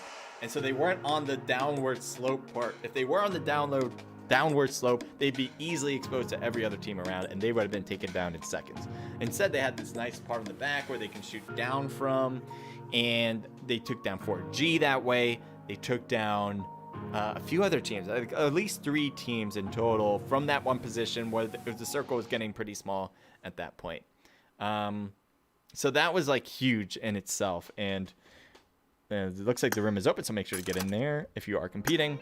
But also what they did well was getting in the revives, throwing in some grenades, recognizing when players are rotating and where, especially when that house came into play. When it was just the last 2 teams, I honestly thought, who was the team that was actually in the house? I forgot, sorry. But whoever came in second place, they were doing a pretty good job. They got to the rooftop of that so they can get a better height advantage. And it made it harder for TKO to utilize that hill action for cover when they had this one player that was above them shooting down at them. But they were, TKO did a great job. They kind of waited out that blue zone. If they were panicking, if TKO panicked, right, they probably would have pushed forward early, and that would have made it easy. I think it was Alpha, right? Alpha got second. I'm just gonna say it's Alpha. That would have made it easy. Probably wrong, but whoever it was, I can't remember. Anyway, not to get caught up on the name here. If TKO panicked, the opposing team would have easily picked them off.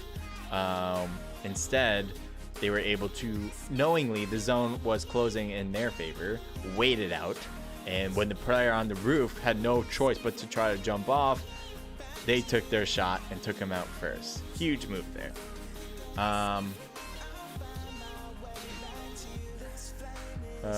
Winter says G, F, and G. TKO, let's go. Placate came back. Yep. So I know someone was mentioning it. Sorry if I forgot who. It could have been you, Angel, if I'm not mistaken. That could have been somebody else. But somebody said TKO is the former Placate team. I'm trying to see if I can find that message. But if that is the case, cool. We haven't seen Placate for a bit, and I'm happy for them to come back.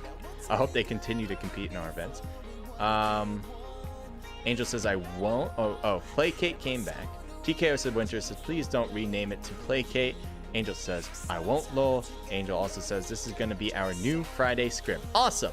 Reading my mind. I really like that. Thank you, Angel.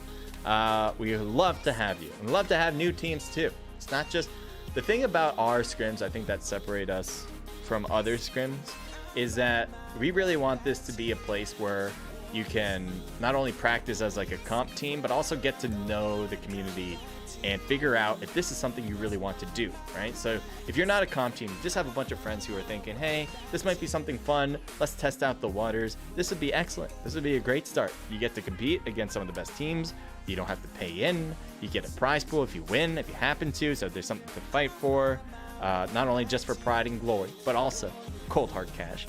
And I mean, it's a lot of fun. I mean, once you get into the comp scene, it's hard not to just get enveloped by it and just want to continue doing it.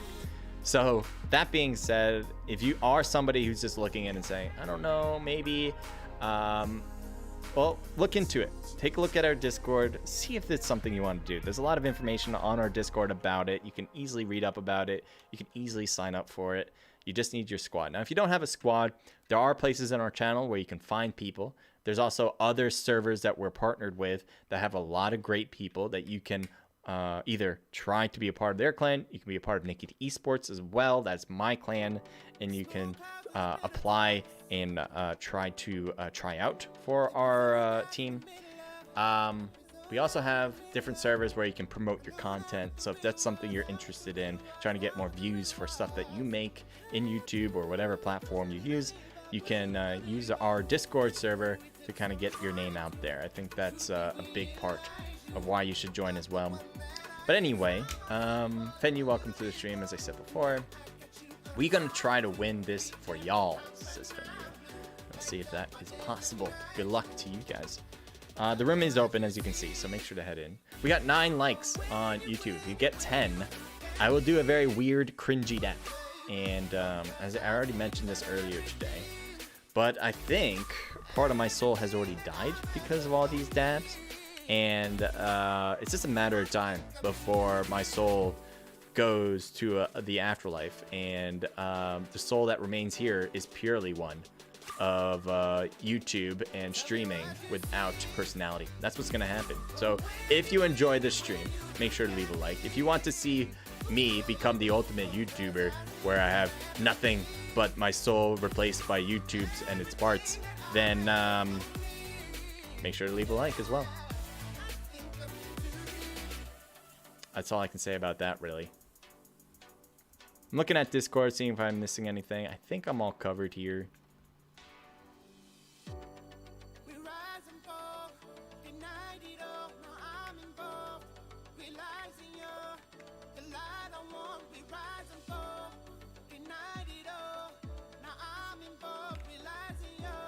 Okay, what do we got? Oh, Angel says, so listen, Crusader. Tell me if you like our schedule. From now on, we will play open scrims 3 times a week. And on the other 4 days, we will be playing Moonlight Division A and HQA. We are doing this because we are trying to get away from open scrims and become more tier 2. I'm just reading that over again. We will be playing open 3 times a week. Another 4 days, we'll be playing Moonlight Division A. I have nothing against that. I mean, if you want to compete in whatever scrims you enjoy, go for it. I don't, there's so many different scrims out there that I really just appreciate teams that join ours. But like if there's like scrims that you think will build your team out better, I would definitely say that's a good goal to have for obviously an esports team. So like, yeah, go for things that you think is best for your squad. I think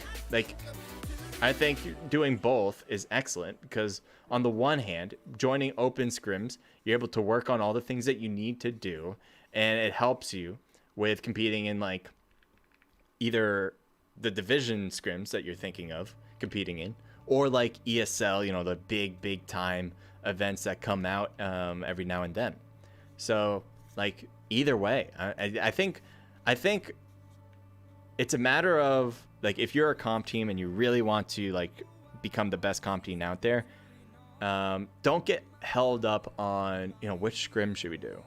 I think do the scrims you can do, and just go for that. Like don't get caught up on like, oh, these scrims are better than that scrim and whatever. Like it really has nothing to do with that, right? Good teams are going to look good no matter where they do it. If they get first place on a easy place, you know, that builds confidence. If they don't do well in a very hard scrim, then, you know, they could think like, oh, we need to work on this and that. So like there's positives for whatever one you pick, and you can always change it up. Like, you know, there's always goods and bads. I'm gonna really have to improve if you want me to compete in HQA, says TK Winter. Winter, are you in the room? I can text you on Discord. I can't text you on Discord, sadly. I like how you guys are talking to each other. I think that's awesome. I think everyone should do that as well. Caddy Chips. Oh, yeah. So you wanted me to take a look at your stats. Let's see when this brim will start. So hopefully we'll have time to do so. I'll take a look at both cats because I'm not sure which cat this one's going to be. 3-minute warning. And that was when? We got 1 minute. All right. We're going to look at both cats quickly. Let's see if we can get that done. Oh, no! Damn it. Sorry about that. I just moved my camera, too. We will... apologies to Cat, whichever cat wanted me to look at their stats. If you join the next scrim, I will certainly... If you remind me, I will definitely do so. I'll put an extra effort. Because my efforts this time was a failure. And I failed you, so I apologize, Cat. Cat wanted me to look at their stats in case I didn't mention that. And I love doing that. I just missed the opportunity. Don't join unless they... what Angel says, don't join unless they don't have a full team. I 100% agree with that as well. I think if you are a squad and you've registered for an event, at least there should be a full-hearted attempt to have a full squad. If you want to compete with an incomplete team, that is generally okay, but you are, one, hurting another team that if they were having another, if there's another team on the wait list, you know, you're taking away from them. But if there isn't, even if there wasn't another team on the wait list, it's hard for a team to like feel confident when they have 3 people, and that pretty much puts the team at, you know, at a defensive mode constantly. So it kind of like, I don't know. I don't think it'd be as fun for a team, and that's something as a team leader should think about. This is Vikendi. Here's my really cringy dab. Thank you guys for leaving at over 10 likes on YouTube. Bam! That feels terrible. But thank you so much for leaving likes. I will digest that and deal with the repercussions when I go to bed, because it's gonna hurt my soul. My soul. I need a recovery time for that. I need a drink or bandages or something for souls. Is there something for that? Is there something for that?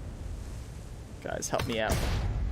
We got EXP Cat, Just Lloyd, and Field Pain dropping down. Team 6 is near them, and they can see. Oh, Team 10's near them. So there's 2 teams that are pretty close here. And we'll see if they drop on top of each other. It looks like they are trying to keep their separation between the 2. There's THC here. So dropping down, trying to loot up a building soon enough. 4G is here. That's the team that everyone has to keep their eye on. This probably is their series. They probably already won it. I don't see how they haven't already. They have done pretty well. They got 1st and 4th place, and they were already pretty much a shoo-in. Even if they really stunk up the place today, even if they did do that, they would still probably be 1st place because they were 140 points ahead of 2nd place. So we will see what happens here, though. So there's a lot at GAC. I'm just gonna make, or Goroka, I should say. I'm just keeping an eye on the rest. There are some people at Vihara, and there is a knock already. Lloyd got thirsted quickly. I didn't think they saw each other. I thought because of the difference in levels that they wouldn't be able to see each other right away. Maybe was one EXP player not near them on the bottom level here? If one player was just trying to stay up there, that was a big mistake there. But 4G is on the other end of this. So if they continue to try to rotate out like this way, they're going to find 4G, Kawia, and the rest of their gang here. So Kawia jumps out. I might have heard, possibly heard EXP, maybe a few footsteps. You can see Kawia is just trying to look around this building. Feel pain if he jumps out of that building. Kawia's got a good sight on him. But right now, that is not happening. It looks like EXP is instead thinking defensive. And that's what I was kind of talking about. When you're a they were a 3-person team. There's 2 4-person teams, by the way, here. So right at the bat, they were at a disadvantage. Right after, oh, Kawia is not shooting. Interesting. Kawia, I don't know if he did, maybe just was not paying attention at the time. Maybe just thinking, because there are 2 people that would put Kawia or yourself at a disadvantage. It looks like Rat Pack Gaming is somebody's getting taken down. And I don't quite see. Oh, Cosmo? Yep, it's Cosmo. Going for the last, I think, player here. Yeah, Charm is the last player. And he is kind of stuck in this corner now. Oh my god, drops down to the bottom. In the toilet bowl. This isn't good. This is not good. Oh boy. This has absolutely unraveled that. Good work from COS. Cosmo. Alright, so what do we have here again? Oh, no. We just got back and Feel Pain is out. Cat is alone in the house. There's 4G who's closing the gap. THC. The good thing about having 2 teams here, though, is they might actually battle each other and maybe Cat can get away. Well, actually now that seems impossible because Cat is getting shot. And there goes Cat. I knew that was going to happen. There's really... Maybe Cat could have gotten... Oh! Oh, I got Siraj with the grenade! Great work for THC. Crunch with that throw. That's a big instigating move.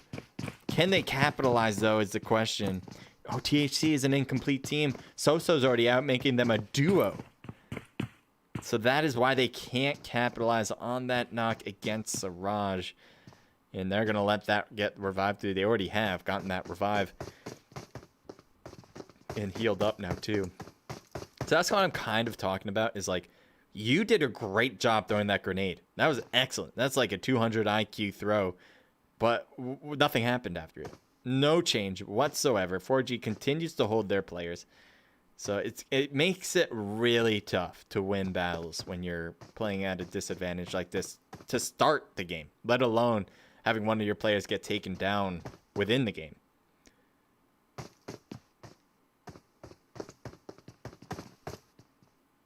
Aim God is just chilling like a villain. Is he on the first? I think he's below. Oh, he's below. So 4G, this is kind of the way they play. I don't know if they realize how many players THC has, and because one THC player is already out, it could have been because of 4G, and maybe they think maybe there's like a 3-person. Oh, okay. Siraj is on the bottom there. Let's see if Siraj can see Baby, because Baby is actually like trying to see that he's coming around. Gotta back up. Getting shot on the back.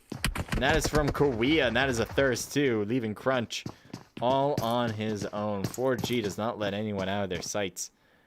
I don't know how Crunch is going to handle this. It's going to be a tough one for him to survive. That's a given. TKO, the winners of the second match, are let's see what they can do as they have 2 vehicles now. Is Crunch still trying to hang on? Crunch needs a knock in mid-range. Absolutely needs it. Oh, Siraj. Are you kidding me with that nade? 4G, Jesus Christ. Well, there you go, guys. Getting grenade throws on target is a good way to win battles. Weird, huh?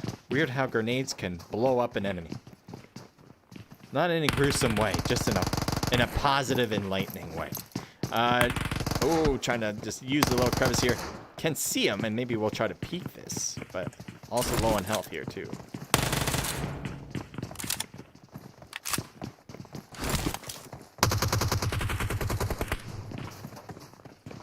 A lot of enemies around. I think, yeah, one legend player wants to heal up. One player needs to heal for sure and gets taken down before he can. What is going on there? He tried to help out his teammate, was a little late to the party, and instead put himself in the middle between pretty much every single player on that team. That is something you'd never want to do. Once you notice your teammate got knocked there and you have the whole squad in that building, you better back out. Leave that area. I think SS should leave. I know he's trying to heal first, but that is not the thing you should be doing. That's letting the whole alpha team get into position. So whenever you move, they're going to notice you. Luckily, it's not hurting his chances. Oh, hey, this could be a nice spot if he's lucky enough where they won't pay attention. That could work. That could work. I don't know how long, but if he just stays silent. Oh, there's a drop. Is someone's dead around here too. Let's see. Someone got knocked over here. What's going on? All right. So it looks like Legends, they have 3 kills on the board. They must have just gotten a team. Maybe that one over here that tried to push. There's 2 boxes on the ground there. So something happened where they won. Good job for them. Wish we saw it. There's also a drop here, right? I did notice that, but oh, there it is.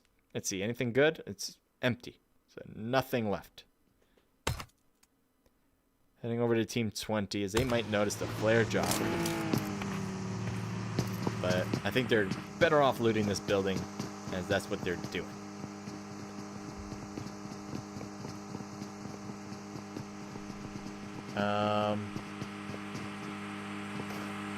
Angel says wait again. Oh, balls. RIP, I almost wiped Team Alpha. Stop rushing everything. Says Angel, you're making perps look bad. Takeover, perps look bad. Korea. Oh, they're both Korea? Is that right? Am I correct into saying that? Because I know it's spelt like with a W, because it is. But is it supposed to sound like Korea? Let me know. TF, you mean they are not trying themselves? Is Cosmo? Tonight wasn't our night. Today we were doing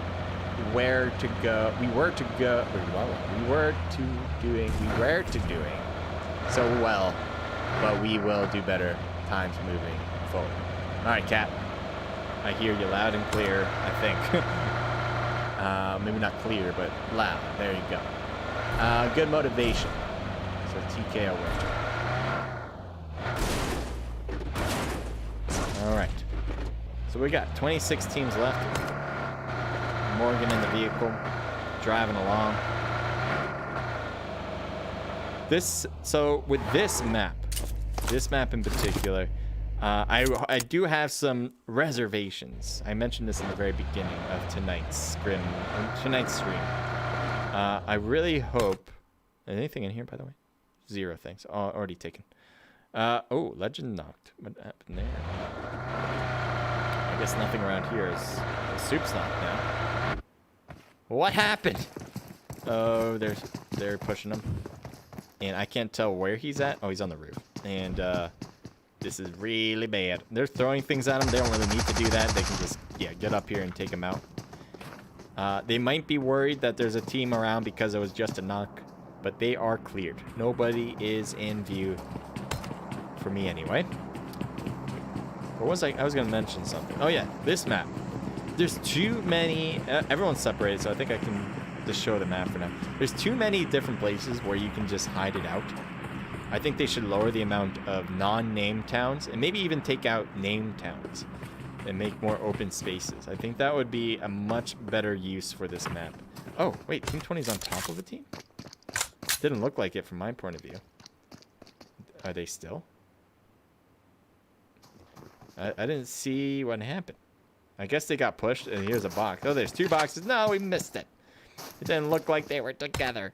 I mean, they looked like they were together. I didn't see any enemies. All right, we got 22 people alive now. But yeah, this is what I'm kind of talking about. Like, even with this, there's so many places you can go.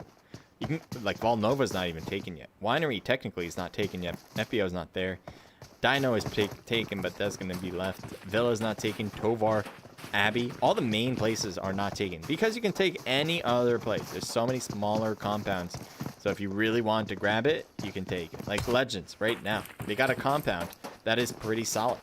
Like, there's really no reason to leave this unless you're trying to get kills out there. But a lot of teams, what they like to do, especially when they're incomplete, like Legends are right now with 2 people, they're going to try to hold on by letting the time go by. And I think a lot of teams are thinking the same way, which makes the map a little less competitive. I think Sandhawk has issues, not necessarily that issue, but Sandhawk is an issue where teams will just hide out their spot, like in the tall grass, stay prone, wait for the zone to instigate where they go. But Vikendi is notoriously hard when it comes to pushing teams in houses. Expert. Oh, what a fly. Nice job. Cypher getting some airborne. Oh, no. Oh, you're almost dead. How are you still alive? One shot wonder for him, but he's going to be still cruising along. Stops here, probably going to use this time to heal. Don't blame you. All right, let's take a look at all the different squads, too. Also see this. 4G looks like competition, says TKO Winter. 4G is hella competition.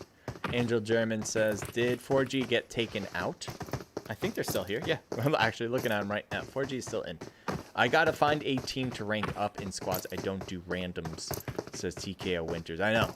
You can't really do randoms if you're doing rank ups. I always have a hard time with randoms because most of the times people don't want to talk. I don't know, lol. That's what came to my head. I'll rank up with you tomorrow, says Angel. If you're down. That's nice of you. Very nice. I like that in this. I think that's awesome that you guys want to compete with each other. TKO 14. One player drives by, another player trying to drive by as well. 2 players in here for Alpha, and they're just getting by. Ooh, they're rotating into it, actually. They want a piece of this. Rude is kind of in a precarious spot, as he's a little bit exposed to his left. On his right, he's kind of covered where Expert is. But he's got to be a little careful on angles here. But I don't know what he was thinking. Maybe he didn't realize Expert was right there on the right side.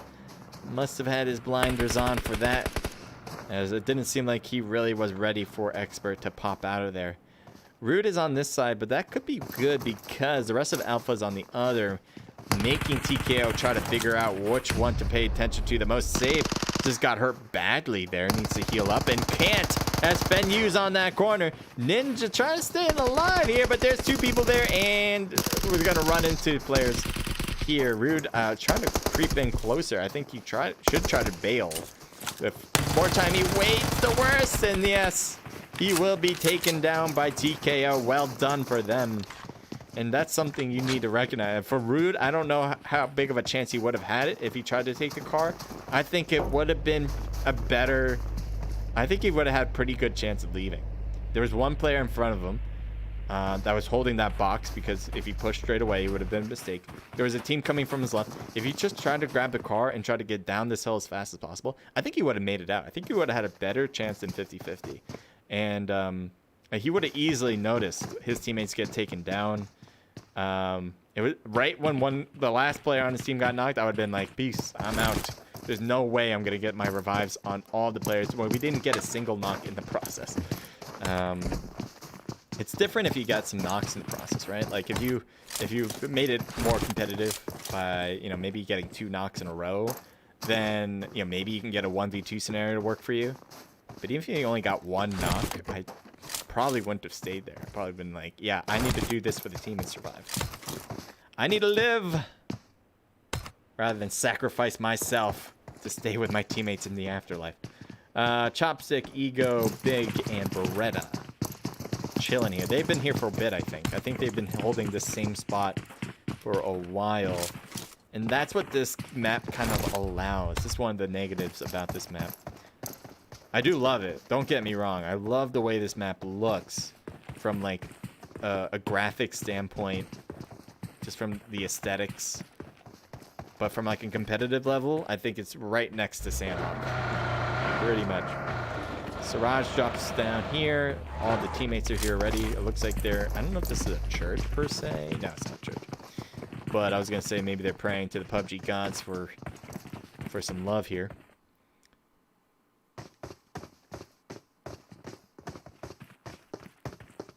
FBO fully squatted up. 0 kills, though, on the board. It's going to be tough for points if they can't get kills.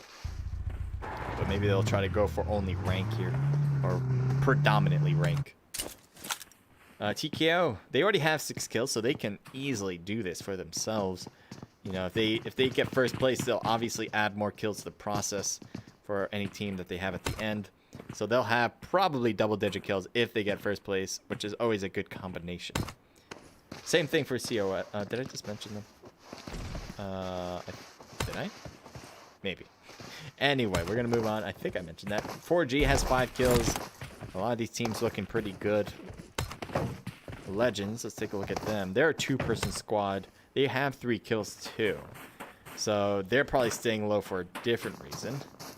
And that is because the disadvantages of competing against other teams right now would be pretty bad. Not be in their favor. Pretty much against every other team. Because every other team, I think, is fully squatted up, which is really kind of interesting.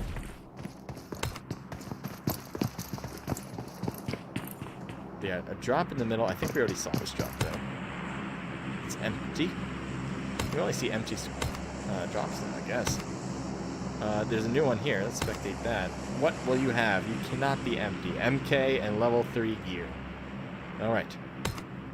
It's a good combo. Team 16 driving in. Multiple vehicles.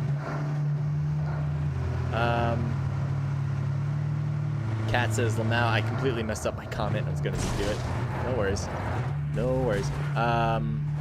Crusader, how do you manage to get $80 every week? I have money, I guess. And that's how that works. Simply enough. TKO Winter says, yeah, bro, I'm always down. I guess I'll solo squad Miramar. Go for it. I think which map is the best map to rank?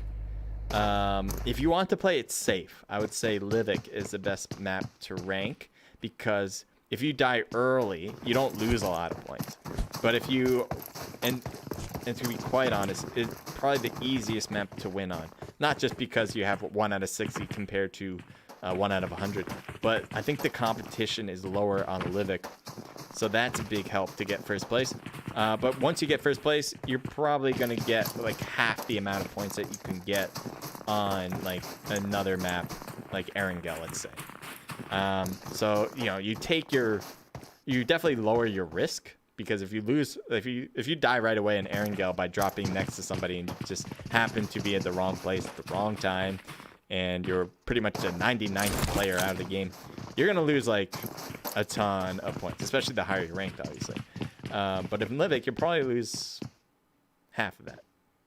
Let's just say half. So you just kind of work your magic. But if you want to get like the best potential based on time, then I would say you probably should try to use Miramar, because you're spending the most time there. You may be able to survive longer, and possibly, if you're an aggressive player especially, you can get more kills. And all that can add up to a nice amount of points at the end of the day. I would say the worst map to try to rank... Oh, another actual easy one is Sandhawk. because everyone in Sandhawk wants to hot drop. And if you don't hot drop, then you'll be pretty safe. Pretty easily safe there. And you can have an easier chance of getting first place. I think McKinley's probably one of the worst places to rank. What just happened here? TKO is here. FBO has one player knocked by the rock. And it looks like the rest of FBO is not too happy about that. They're going to have a hard time getting that revive. Scotty seems to be running down, heading straight to him. This could work. There's one tree and then smoke here to give him possible cover. He really needs to figure. Oh, man, Cypher's going to be on top there. Oh, but they have long range shots. They're not really looking. Oh, now they do. There's Scotty. Ooh, Scotty stays. No, Scotty got taken down right when he almost reached Shadow. Talk about close, but no cigar. Legit. Shadow is going to be hanging. What unfortunate events for FBO. I think that was a big ask, though, to try to get that revive with the whole team right there.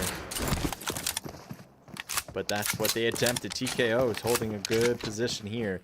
They're a little bit sandwiched in. 4Gs on that other side. FBO obviously had been causing some issues for them. But they can easily move. This hill is providing nice cover on both ends.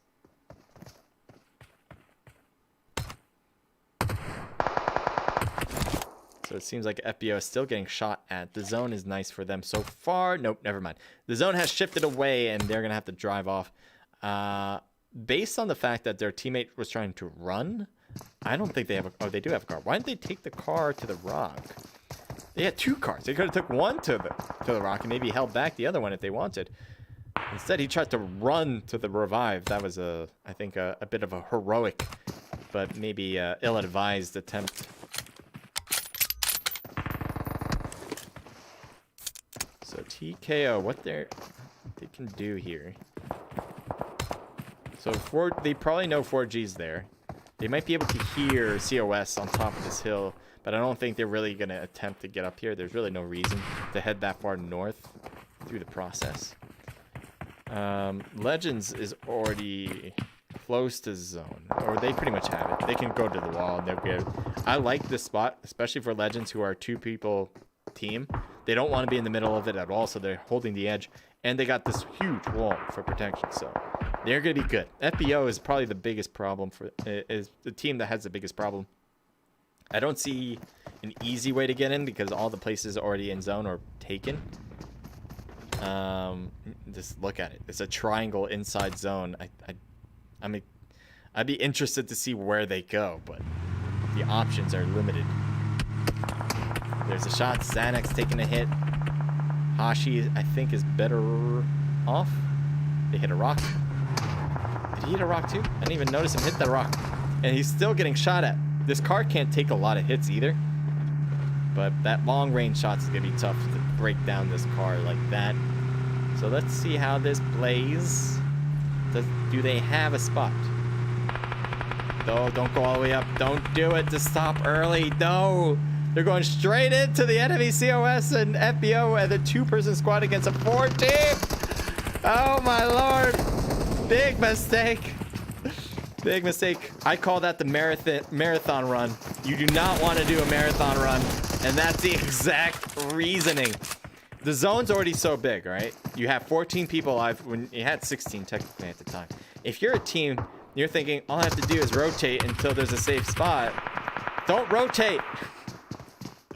There's only so many places on that new zone. And if you marathon around, you're going to find every other team eventually. You just go around once, you'll find every team. And if you're in a car, it's going to blow up. So that's why when the zone gets small, you do not want to go around. You just want to go straight in if possible. If you can't, you go a little bit to one side or the other. But not a whole 180 around the circle. Big mistake. But that's big advice. Like, that is, if you guys don't know that, like, keep that in mind. This is one thing you learn from scrims easy. You do not want, in the small circle, do not rotate all the way around the zone, the new zone, because you're going to find a lot of people. TKO has a pretty good part of the old circle. Might be able to shoot at 4G. I wouldn't be looking up there, to be quite honest. 4G is going to be your biggest problem, as that's exactly where you need to go for zone. Luckily, they have a battle for themselves against COS, who are trying to do the exact same thing. They actually get a nice piece of zone. So right here, if they played their cards right, they're just going to chill out and wait. Maybe look around other spots, but leave 4G there.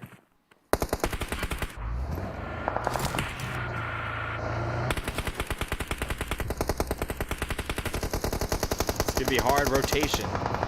And Nah gets knocked down. Expert shooting up at Legends, actually taking some damage. Maybe got knocked too by Expert. Fenyu is out in the open. He was just getting shot at here. Why is he not getting knocked? There we go. There's the hits. I was like, he was just getting hit, and Fenyu doesn't even react. Expert gets knocked. There's 9 seconds for this zone. That's a terrible time to get knocked. This team needs to think how to rotate smokes. A little bit late on these smokes, too. They should have probably thrown these out a lot sooner and not peeked like they did there. Oh, my God. Never mind. They have a ton of smokes. It actually worked out beautifully here. Are they going to try to drive this in? I guess that's one way to do it. Fenyu's going to probably just going to fake him out with this car drive in. Yeah, I didn't expect that to work out, though, too well. I think it might have been better just to run it in with the rest of your squad. The other player drives in. This could work out nicely because they're already here now. Aim God gets knocked down. Basis is the only one? No, there's still 3 others. Cypher, though, gets knocked down. 2v3 scenario. Basis is knocked 2v2. Kauia's hurt, too, so Siraj is pretty much handling this side on his own. Nal is needing to get a little bit creeped in. Siraj, what's your attempt here? They know he's in the blue zone. You can hear him now. Is he in zone? He's actually in zone. Nope, never mind. Oh my God, he's got him in the back. Good, he couldn't get that last one. Now gets knocked now. One player is up for TKO. One player is up for 4G.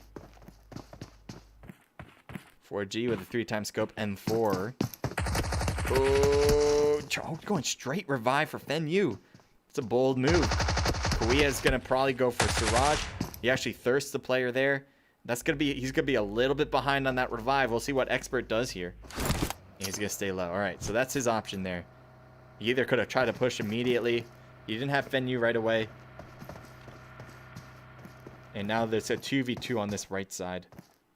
COS was just at their little picnic table, just sipping on some tea, thinking, yeah, you guys deal with all this. I don't want to deal with this. You guys deal with the repercussions of the battle. We'll deal with whoever wins that battle. All right, so what do we got? 2v2. It looks like 4G is not afraid to push this first. And they're at the wall. Siraj gets taken down by both of them. Good teamwork. Great teamwork from DKO. And actually got shot in the back by COS. Experts alone here. Fenyu is low. Or knocked, I should say. Oh, boy. This is bad. This is bad. Oh, how are you still alive? Yeah, I was going to say, it was a matter of time. COS wins that last match against TKO. And 4G is out on third. Solid stuff. I think all those 3 teams that you see on the top right there, first, second, and third, they are probably, I'm assuming they're going to be first, second, and third in the ranking as well for the standings, I should say. So keep that in mind. But let's take a look at all the kills here too. And then I'm going to tell you guys about how you guys can have a chance to win a sweet, sweet prize pool cash money for your pockets. All right, so Chopstick with 8. Let's lower that volume first, actually. Sorry about that. That should do it. So COS. Did I put it? Okay, we're good. Yeah, we're good. Beretta with 4, 8 for Chopstick, 1 for Big O Bob. I'm just calling you Big Man. With a team total of 13. So great work for COS for sure. TKO with a lot of kills as well. They got 11. They reached that double-digit mark, getting second place. And then 4G with 5, 6, 7 kills. Kauia with 3. Siraj with 2. 1 apiece for Aim God and Bassist. I don't know. TKO might have won this today. Good work from them. I think TKO is going to be the victors here. 4G did an excellent job too. Obviously, they usually do. And in COS, I think they're going to be coming in third place. I could be wrong, but that's my suggestion there. Legends with 3 for JS. FBO with 0. Alpha with 5. We got SYC with 0. Legends with 0. BC with 1. THC with 1. EXB with 0. Rat Pack Gaming with 0. And TKO with 0 on that last match. Before you guys head out, I do want to say for sure, thank you guys for being here and watching. I hope you guys really did enjoy the event. If you guys did, make sure to leave a like and make sure to follow as well. Leave a subscribe. Hit that subscribe button. Would be very much appreciated, as I think you'll enjoy more and more events that we have. TKO Winter says, I was like Ace back to Crown 4. And TKO Winter, Lamau throws 25 smokes. I know, he saw the... Yeah, that was good from TKO. I like that. I was like, I think you guys are late on your smoke throws. And then all of a sudden, all of them came out at the same time. And you guys almost won against 4G. You pretty much did. I mean, they got taken down first before you did. But you almost took them out on the initial battle there. Korea was just surviving and getting a revive before you can get Korea out. Or Korea, I guess. I don't know if that's how you really pronounce it, but I just went with it. That car is the worst car. I'm assuming you mean the... I don't even know what it's called. I forgot. But yeah, that small buggy type of car. It's fun to play around with, but it's certainly bad for competitions where the battles are hard to deal. Thank you for the follow there. That is from Jawahir. Thank you for that. Appreciate it. How are you guys doing? That being said, I'm going to sign off. Thank you again. Thank you for all the teams that competed. We do have, I should actually end with this. You guys can register as soon as I'm done streaming. I will be opening up registration on our Discord. So if you have any questions at all, definitely hit me up on Discord, where we have all of the information about our events and all of the process of competing in these events. If you're not part of our Discord, you really can't compete. All right, keep that in mind. All right, that's it. Take care, enjoy, and stay safe, as COVID is a big issue. And I want you guys to take it seriously, because it's a serious matter. Later. Bye-bye.